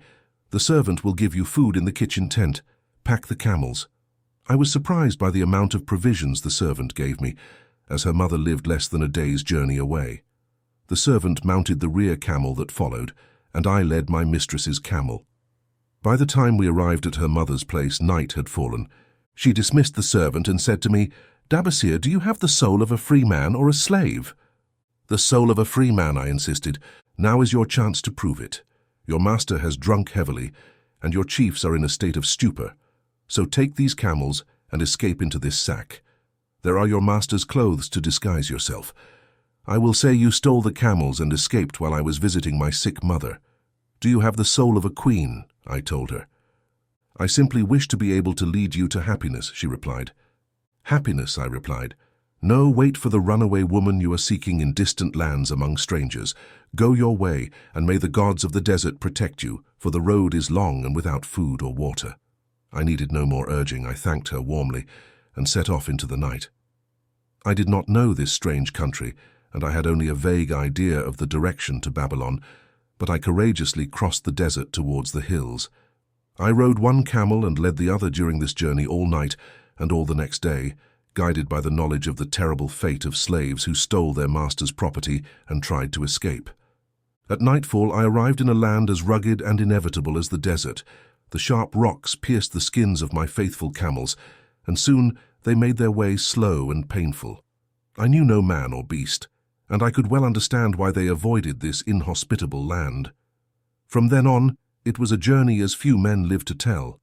Day after day we moved forward painfully, food and water dwindling, the heat of the sun relentless. At the end of the 9th day, I slipped from the back of my mount with the feeling that I was too weak to climb back on, and that I would surely die lost in this forsaken land. I lay down on the ground and slept without waking until the first light of day. I sat up and looked around. The morning air was cool. My camels lay dejected not far from me. There was a vast expanse of rugged terrain, covered with rocks, sand, and thorny things, with no signs of water. Nothing to eat for man or camel. In this quiet calm I might be facing my end. My mind was clearer than ever. My body seemed now of minor importance. My lips dry and bloody, my tongue dry and swollen, my empty stomach. Everything had lost its supreme torments of the previous day. I looked at the unattractive distance, and once again the question came to mind, do I have a slave's soul or a free man's soul? Then I clearly understood that if I had the soul of a slave, I should surrender, lie down in the desert and die, a fitting end for a runaway slave. But if I had the soul of a free man, what would I do then? Surely I would strive to return to Babylon. I would repay those who had trusted me. I would bring happiness to my wife who truly loved me, and I would bring peace and joy to my parents. "Your debts are your enemies who drove you from Babylon," Sirah had said. Yes, that was because I had not had the courage to stand upright like a man, because I had allowed my wife to return to her father. Then something strange happened. Everything seemed to have a different color, as if I had looked through a colored stone that had suddenly disappeared. Finally, I saw the true values of my life. Die in the desert. No. With a new vision, I saw the things I must do first. I would return to Babylon and confront all the men I owed money to. I would tell them that after years of wandering and misfortune, I had returned to pay my debts as quickly as the gods would allow. Then I would build a home for my wife and become a citizen my parents could be proud of. My debts were my enemies, but the men I owed were my friends because they had trusted me and believed in me. I staggered weakly to my feet. What did hunger matter? What did thirst matter? They were mere incidents on the road to Babylon. Within me, the soul of a free man emerged, returning to conquer its enemies and reward its friends. I was moved by great resolve. The dull eyes of my camels brightened at the new tone of my hoarse voice. With a tremendous effort, after many attempts, they rose with pitiable perseverance and moved northward, where something within me said we would find Babylon. We found water, passed into a more fertile land with grass and fruits. We found the way to Babylon, for the soul of a free man sees life as a series of problems to solve and solves them, while the soul of a slave complains, "What can I do? I'm just a slave." And you, Taka, does your hunger make you more clear-sighted? Are you ready to take the path back? Self-respect. You can see the world in its true colors. You have the desire to pay your honest debts, however numerous they may be, and to become a respected man in Babylon again." The young man's moist eyes rose enthusiastically from his knees. "You have shown me a vision. I already feel the emergence of the soul of a free man within me." "But how did it go upon your return?" asked an interested listener. "Where is the determination? How can one find the way?" responded Dabassier. "Now, I had the determination, so I set about finding the way. First, I visited all the men I owed money to, and sought their forgiveness until I could earn what I needed to pay. Most welcomed me favorably, some vilified me, but others offered to help. In fact, one of them provided the assistance I needed. It was Matun, the pawnbroker, who, upon learning I had been a camel merchant in Syria, sent me to old Nevatur, the camel merchant who had just received the king's order to purchase many healthy herds of camels for the great expedition. With him, I put my camel knowledge into practice. Gradually, I was able to repay every copper and silver coin. Finally, I could hold my head up high and feel like an honorable man among men again." Dabassier turned to his food. "Koskor, caracol!" he shouted loudly to be heard in the kitchen. "The food is cold. Bring me more freshly roasted meat. Also bring a very large portion for Tarkad, the son of my old friend, who is hungry and will eat with me." Thus ended Dabassier's story. The camel merchant of ancient Babylon discovered his own soul when he realized a great truth, a truth known and used by wise men long before his time. It has lifted men of all ages from difficulties to success, and it will continue to do so for those who have the wisdom to understand its magical power. This is for every man reading these lines. Where there is determination, the way can be found. Tablets of Clay from Babylon Withings College, University of Nottingham, Newark-on-Trent, Nottingham, October 21, 1934. Professor Franklin Cadwell, leader of the British scientific expedition to Mesopotamia. Dear Professor, the 5 clay tablets from your recent excavation in the ruins of Babylon arrived on the same boat as your letter. They fascinated me greatly, and I have spent many enjoyable hours translating their inscriptions. I should have replied to your letter immediately, but I delayed until I could complete the enclosed translations. The tablets arrived intact, thanks to your careful use of preservatives and excellent packaging. You will be as amazed as we are in the laboratory by the history they tell. One might expect the distant and dark past to speak of romance and adventure, something akin to the Arabian Nights. Instead, it reveals the plight of a man named Bassier to pay his debts. One realizes that the conditions of this ancient world have not changed as much as one might have hoped in 5,000 years. It's curious, but these ancient inscriptions do stir me quite a bit, as the students say. Being a university professor, I am supposed to be a thinking being with practical knowledge of most subjects. Yet here comes this elderly man out of the Babylonian dust to propose a method I had never heard of to pay my debts and acquire at the same time the jingling gold in my purse. A pleasant thought, I say, interesting to test, to see if it will work today as it did in ancient Babylon. Mrs. Shrewsbury and I are considering testing his plan in our own affairs, which could significantly improve them. I wish you the best of luck in your noble endeavor, and look forward to another opportunity to assist you. Best regards, Alfred Shrewsbury at Department of Archaeology. Secondly, the plan stipulates that I must maintain and clothe my good wife, who returned faithfully from her father's house. For Martin says that caring for a faithful wife inspires self-respect in a man's heart and adds strength and determination to his endeavors.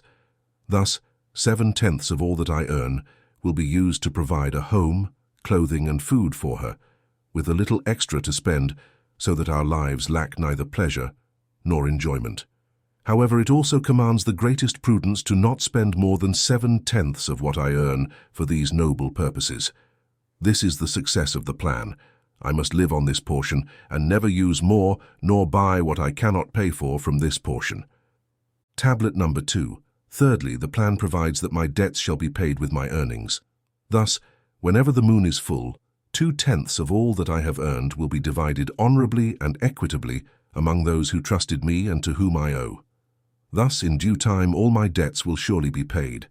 I record here the name of each man to whom I owe and the honest amount of my debt. The weaver of fabrics, 2 silver, 6 copper. The singer, 1 silver. My friend, 3 silver, 1 copper. My friend, 4 silver, 7 copper. My friend, 1 silver, 3 copper. The jeweler, 6 silver, 2 copper. My father's friend, 4 silver, 1 copper. The house owner, 14 silver. Martun, the gold pawnbroker, 9 silver. Viregic, the farmer, 1 silver, 7 copper. Tablet number 3. To these creditors, I owe a total of 119 silver pieces and 141 copper pieces. As I owed these sums and did not see how to pay them, in my folly, I allowed my wife to return to her father's house and left my hometown to seek easy wealth elsewhere, only to find disaster and to be sold into the degradation of slavery. Now that Matun shows me how I can pay my debts with small amounts from my earnings, I realize the extent of my folly in fleeing the consequences of my extravagances. Therefore, I visited my creditors and explained that I had no resources with which to pay, except my ability to earn money, and that I intended to apply 2/10 of all I earned to my debt uniformly and honestly. This is what I can pay, but no more. Therefore, if you are patient in time, my obligations will be fully met. My best friend, whom I thought of thus, bitterly despised me, and I left him humiliated. The farmer begged me to pay him first, as he was desperately in need of help. The house owner was truly unpleasant and insisted on causing me trouble unless I quickly got up to date with him. All others gladly accepted my proposal, which is why I am more determined than ever to implement it, convinced that it is easier to pay fair debts than to avoid them. Although I cannot meet the needs and demands of some of my creditors, I will deal fairly with all. Tablet number 4. Once again, the moon shines full. I worked hard with a free spirit. My good wife supported my intentions to pay my creditors. Thanks to our wise determination, I earned over the last month by buying healthy camels and good legs, the sum of 19 silver pieces for Nevatur. This I divided according to the plan. 1/10 part I reserved to keep as my own. 7/10 I shared with my good wife to pay for our life. 2/10 I distributed evenly among my creditors, as fairly as possible in copper. There was no bitterness, but I left it with his wife Vergic, who was so happy that she kissed my hand. Only old Al-Kajal was grumpy and said I had to pay faster, to which I replied that if I were allowed to be well-fed and worry-free, it would help me pay more quickly. All others thanked me and spoke well of my efforts. Thus, at the end of a moon, my debt was reduced by almost 4 silver pieces, and I possess almost 2 silver pieces over which no man has a claim. My heart is lighter than it has been in a long time. Once again the moon shines full, and I remember long ago carving into clay. In truth, 12 moons have passed, but on this day I will not neglect my record, for on this day I paid my final debt.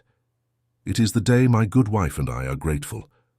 We celebrate with a grand feast that our determination has been successful. During my last visit, many things happened with my creditors that I will long remember. Amar apologized for his unkind words and said I was among those he desired most as a friend. Old Alkahad isn't so bad after all, for he said, "Once you were a piece of soft clay that could be pressed and shaped by any hand that touched you, but now you are a piece of bronze capable of holding an edge. If you ever need silver or gold, come to me." He is not alone in holding me in high esteem. Many others speak to me with deference. My good wife looks at me with a gleam in her eyes that gives confidence to a man. However, it is the plan that has made my success. It allowed me to pay all my debts and to hear the gold and silver ringing in my purse. I recommend it to all who want to get ahead, for truly, if it enables a former slave to pay his debts and have gold in his purse, it will help any man find independence. And I am not done with it, for I am convinced that if I continue, I will become wealthy among men. Tablet number 6. Once again the moon shines full, and I remember writing in the clay, "In truth, 12 moons have passed, but on this day I will not neglect my record, for on this day I paid my final debt. It is the day my good wife and I are grateful. We celebrate with a grand feast that our determination has been successful. During my last visit, many things happened with my creditors that I will long remember. Amar apologized for his unkind words and said I was among those he desired most as a friend. Old Alcahad isn't so bad after all, for he said, "Once you were a piece of soft clay that could be pressed and shaped by any hand that touched you, but now you are a piece of bronze capable of holding an edge. If you ever need silver or gold, come to me." He is not alone in holding me in high esteem. Many others speak to me with deference. My good wife looks at me with a gleam in her eyes that gives confidence to a man. However, it is the plan that has made my success. It allowed me to pay all my debts and to hear the gold and silver ringing in my purse. I recommend it to all who want to get ahead. For truly, if it enables a former slave to pay his debts and have gold in his purse, it will help any man find independence. And I am not done with it, for I am convinced that if I continue, I will become wealthy among men. They were truly decent, our vegetable merchant, an old sage, put it in a way that helped straighten everything else out. If they pay for everything they buy, then pay part of what they owe. It's better than what they did because they haven't paid any bill in 3 years. Finally, I managed to get everyone to sign an agreement that they would not bother us as long as 20% of the income was paid regularly. So we started figuring out how to live with the 70%. We were determined to keep that extra 10% to jingle. The idea of money and maybe gold was most appealing. It was like an adventure of change. We enjoyed calculating this way and that way to live comfortably with that remaining 60%. We started with rent and got a good discount. Then we doubted our favorite tea brands and such, and were pleasantly surprised by how often we could acquire superior qualities for less cost. It's a tale too long for a letter, but anyway, it wasn't difficult. We got through it, and it was a great joy to see our affairs in order, not being pursued by payment delays. However, I can't help but tell you about this extra 10% we were supposed to have. Well, we had it for a while. Don't laugh, you'll understand soon. That's where the fun lies. It's really fun to start accumulating money you don't want to spend. There's more pleasure in accumulating a surplus than in spending it after having fun to satiety. We found a more profitable use. We conducted a survey on what we can afford to pay this 10% each month. This turns out to be the most satisfying part of our regeneration. It's the first thing we pay with my check. It's a very rewarding feeling of security to know that our investment is steadily growing. When my teaching career ends, it should be a large enough sum to meet our needs from then on. All this thanks to my own check. Hard to believe, but absolutely true. All our debts are gradually being paid off, and at the same time, our investment is increasing. Plus, our financial situation is even better than before. Who would have thought there would be such a difference in outcomes between following a financial plan and just drifting? By the end of next year, when all our previous bills are paid off, we'll have more to pay for our investment, as well as a little more for travel. We're determined to never allow our expenses to exceed 70% of our income. Now you can understand why we are keen to express our personal gratitude to this elder, whose plans saved our earthly hell. He knew it, he had gone through it all, he wanted others to benefit from his own bitter experiences. That's why he spent long hours finding his message in the clay. He had a real message for fellow sufferers, a message so important that after 5,000 years, it emerged from the ruins of Babylon, as true and vital as the day it was buried.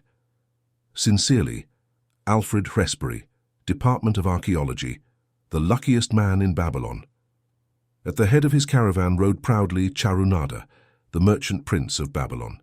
He loved fine fabrics and wore rich, elegant clothing. He loved fine animals and sat easily on his gleaming Arabian stallion. Looking at him, one would hardly guess his advanced age. In fact, no one would have suspected he had internal problems. The journey from Damascus is long, and the desert's difficulties are many, but it didn't bother him. Arab tribes are fierce and eager to plunder wealthy caravans, but he didn't fear them. Mounted on stallions, they were a safe protection. The young man at his side, whom he had brought from Damascus, worried him. It was Adangula, the grandson of his companion from other years, Arakla, towards whom he felt he had a debt of gratitude that he could never repay. He would have liked to do something for this grandson, but the more he thought about it, the more difficult it seemed to him because of his own young, observing the rings and earrings of the young man. He thought for himself, he believes that jewelry is for women, and yet he has the strong face of his grandfather. But his grandfather didn't wear such flashy clothes. Yet he had asked him to come in hopes of being able to help him get by on his own and escape the ruin his father had made of his heritage. Adam Gula came to mind. Why do you work so hard in always accompanying your caravan on its long journeys? Do you ever have time to enjoy life? He smiled. Enjoying life, he repeated. What would he do to enjoy life if he were ruined? If I had wealth equal to yours, I would live like a prince. I would never cross the hot desert on horseback. I would spend the cycles as quickly as they would arrive in my purse. I would wear the richest of tunics and the rarest jewels.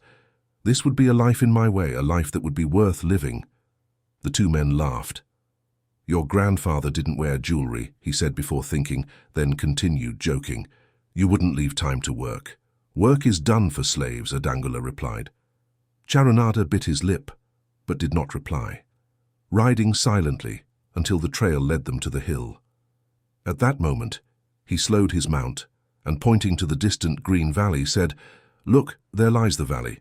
Look down and you can faintly see the walls of Babylon. The tower is the temple of Bel. If your eyes are sharp, you might even see the smoke from the eternal fire at the top. So this is how Babylon has always aspired to see the richest city in the whole world begin to wander in Babylon, where my grandfather started his fortune. I wish he were still alive. We wouldn't be so rushed. Why do you wish for his spirit to remain on earth beyond his appointed time? You and your father can continue his good work. Unfortunately, neither of us has his gift. My father and I do not know his secret to attract the cycles of gold. She did not respond, but may God give her mount free rein, and she rode thoughtfully along the path to the valley. Behind them, the caravan followed in a cloud of reddish dust. Some time later, they reached the King's Road and turned south through the irrigated farms. 3 old men ploughing a field caught Charunada's attention. They seemed strangely familiar. What absurdity! We don't pass through a field after 40 years and find the same men ploughing there. Yet something in him told him they were the same. One held the plough with an uncertain grip, while the others moved laboriously alongside the oxen, ineffectively striking them with sticks to keep them moving. 40 years ago, he had sent these men away with pleasure. He would have gladly exchanged his place, but what has changed now? With pride, he looked back at his caravan of well-chosen camels and donkeys, laden with precious goods from Damascus. All of this was just one of his possessions. He pointed to the farmers, saying, They continue to plough the same field where they were 40 years ago. They look the same, but why do you think they are the same? I saw them over there, Charunada replied. Memories rushed swiftly through his mind because he could not bury the past and live in the present. He saw Aragula's smiling face as if in a painting, the barrier between him and the young cynic beside him dissolving. But how could he help such a superior young man with his wasteful ideas and lazy hands? He could offer abundant work to willing laborers, but nothing to men who considered themselves too good to work. Yet he owed something to Aragula. He had to do something, not a half-hearted effort. He and Aragula had never done things this way. They were not of that class of men. A plan came to him almost instantly. There were objections. He had to consider his own family and position. It would be cruel, it would hurt him. Being a man of quick decisions, he dismissed the objections and decided to act. Would you be interested in knowing how your honorable grandfather and I formed the partnership that proved so lucrative? He asked. Why don't you tell me how you fared with the gold cycles? That's all I need to know, the young man replied, dismissing the question. And he continued, We started with these men who ploughed.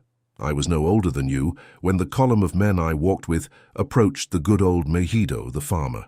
He mocked how sloppily they ploughed. Mejido was chained by my side. Look at these lazy ones, protested Quijara. They don't bother to plough deeply. Even the beaters don't keep the oxen in the furrow. How can they hope for a good harvest with such a defective plough? If the whips couldn't get them back on their feet, they were pushed to the sides of the roads and left to twist in pain, soon to be dragged to join other fearful bodies along the road, waiting for unsanctified graves. As I gazed upon the horrific sight, I shuddered.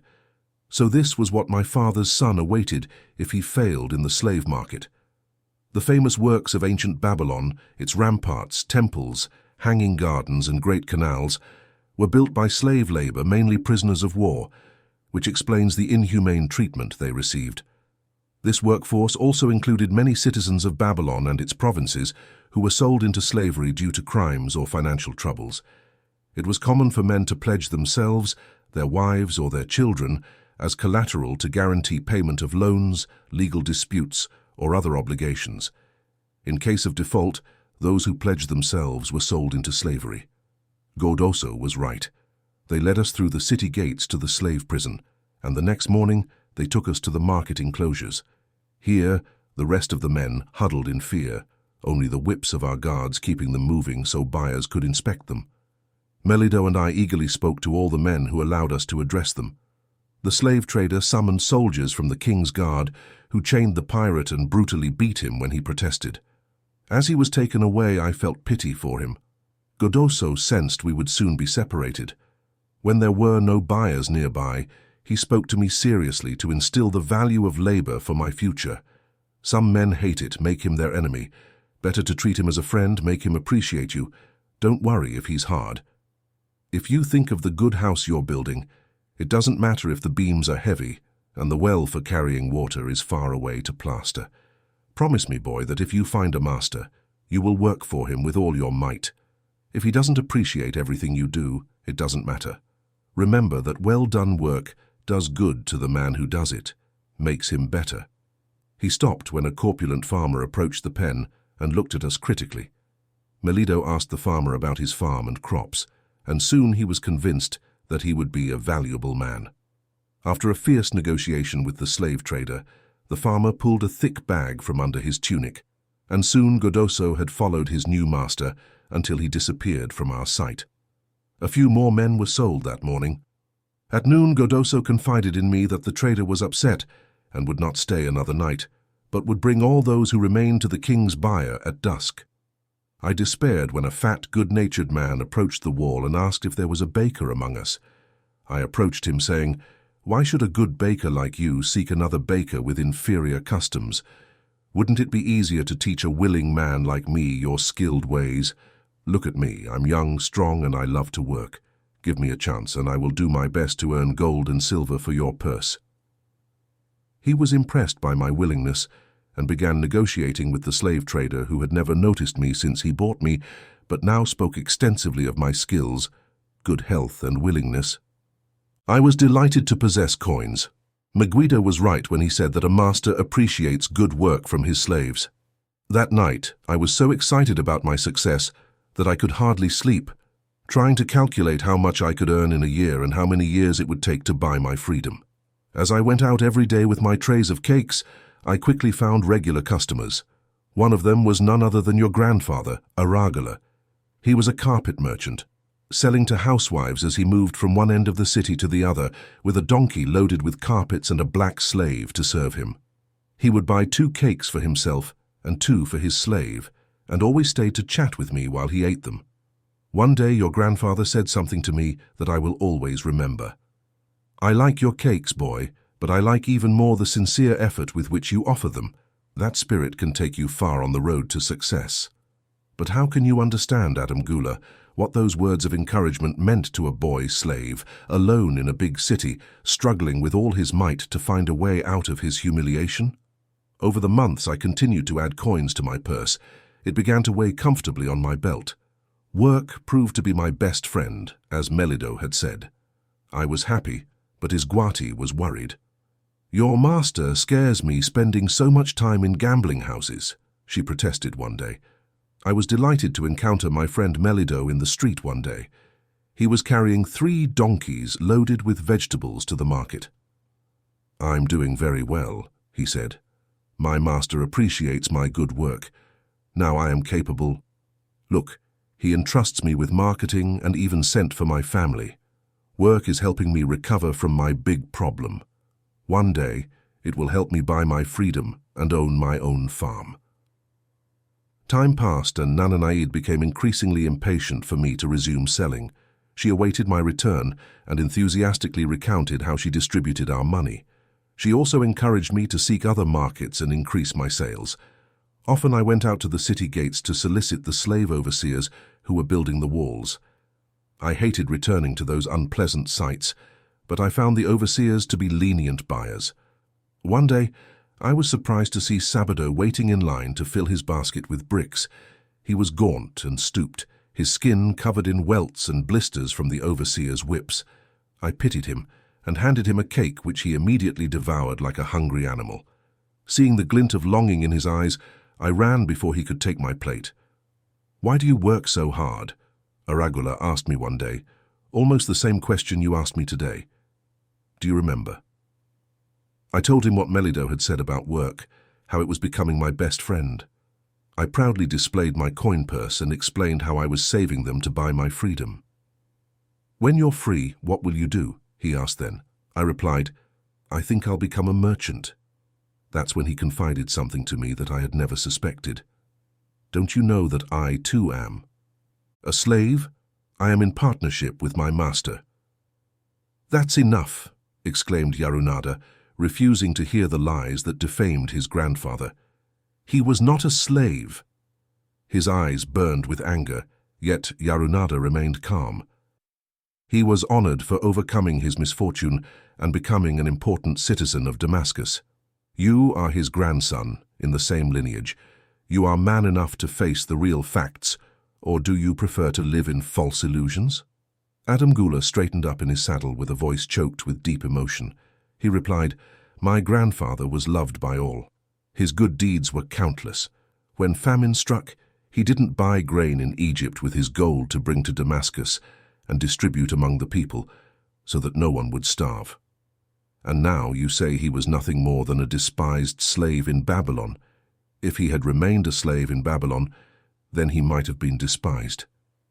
But when through his own efforts he became an important man in Damascus, the gods indeed forgave his hardships and honored him with their respect," Yarunada replied after telling me he was a slave. "He's ruining himself," he explained to me. He told me how eager he was to earn his freedom now that he had enough money to buy it. He was very concerned about what was going to happen. He was no longer making good sales and was afraid of losing his master's support. I protested against his indecision. "Stop clinging to your master. Return to feeling like a free man, act like a free man, and succeed as one. Decide what you want to achieve, and work will help you get there."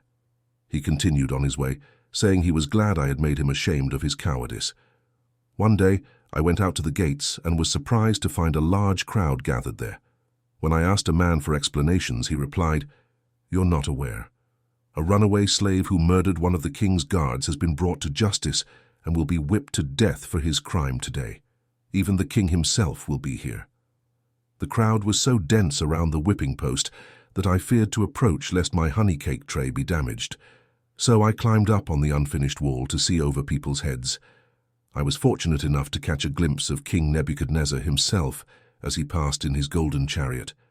I had never beheld such grandeur or such garments and draperies of golden velvet. I couldn't see the whipping, but I could hear the cries of the poor slave. I wondered how someone as noble as our beautiful king could bear to witness such suffering. But when I saw him laughing and joking with his nobles, I knew he was cruel, and I understood why such inhumane tasks were imposed on the slaves building the walls. Once the slave was dead, his body was hung on a pole with a rope tied to his leg so everyone could see him. When the crowd began to disperse, I approached. On his hairy chest, 2 intertwined serpents were tattooed.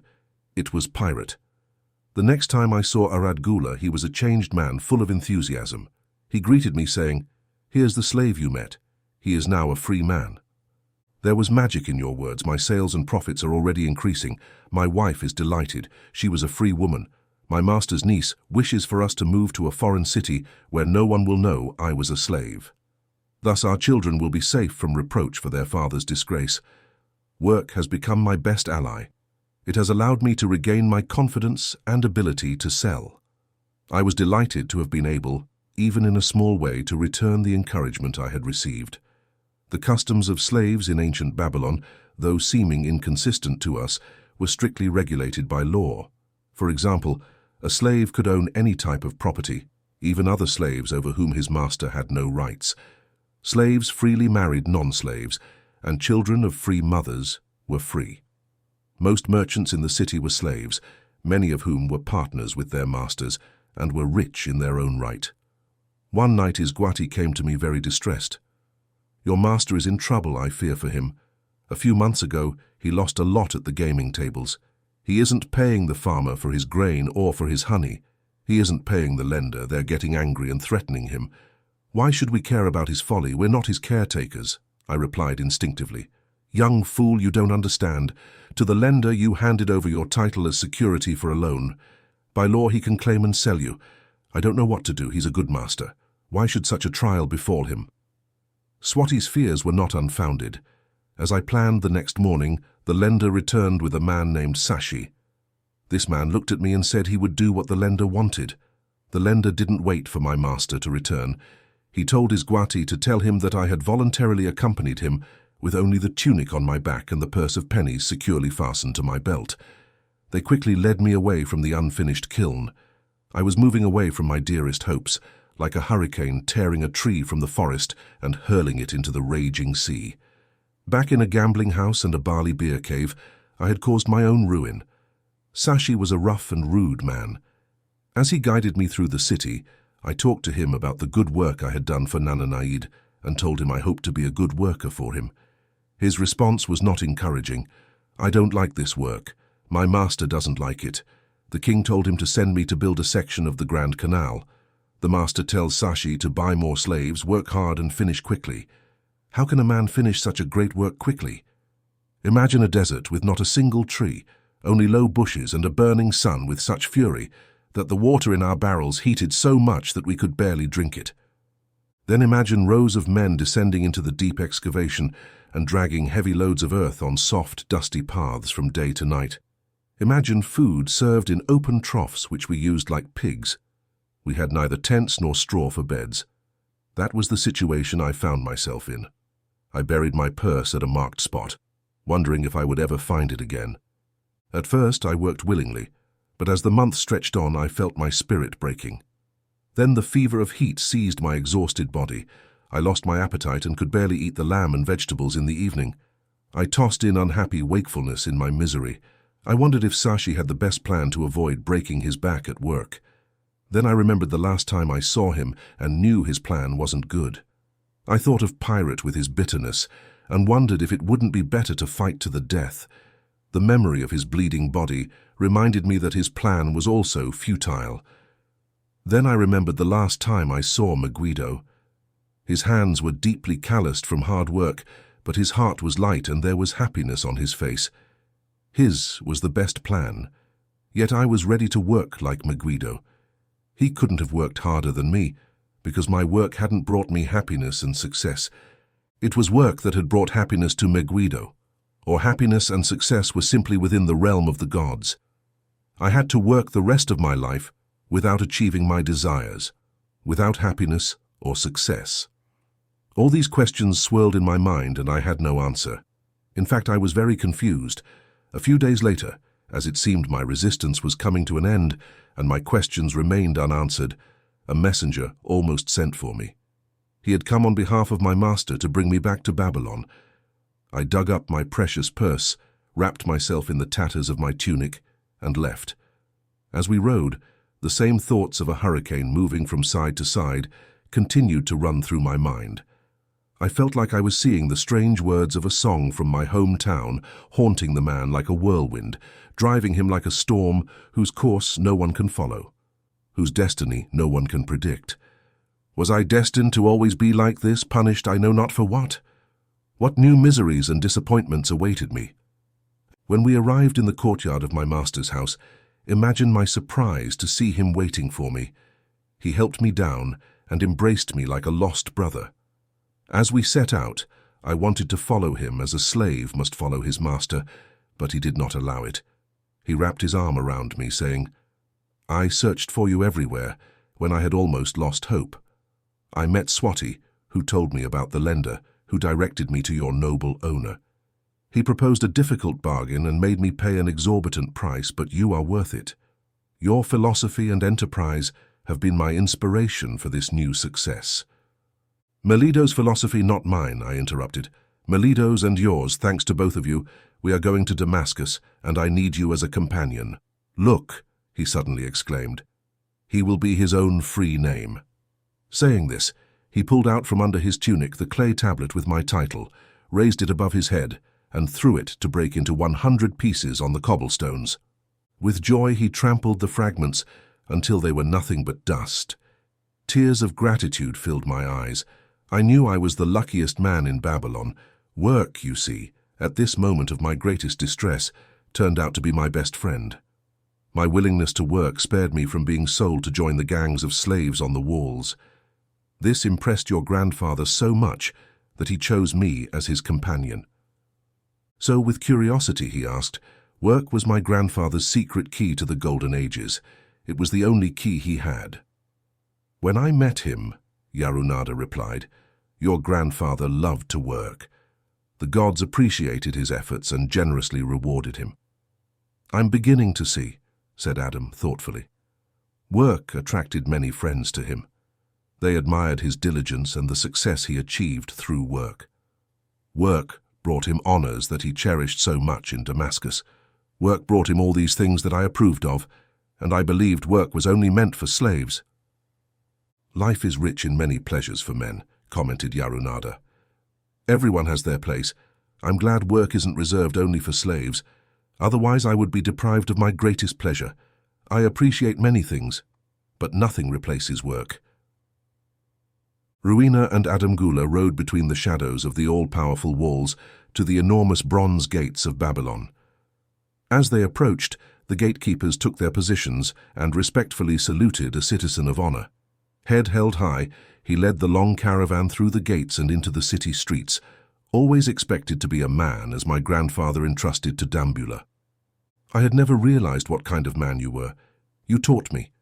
Now that I understand, I admire you even more and am more determined to be like him. I fear I can never repay you for giving me the true key to his success. From today onwards, I will use his key. I will start humbly as he started, which fits my true position much better than jewels and fine tunics. Thus Adamgula removed the jewels from his ears and the rings from his fingers. Then, straightening his hair, he let it fall back and rode with deep respect behind the caravan leader.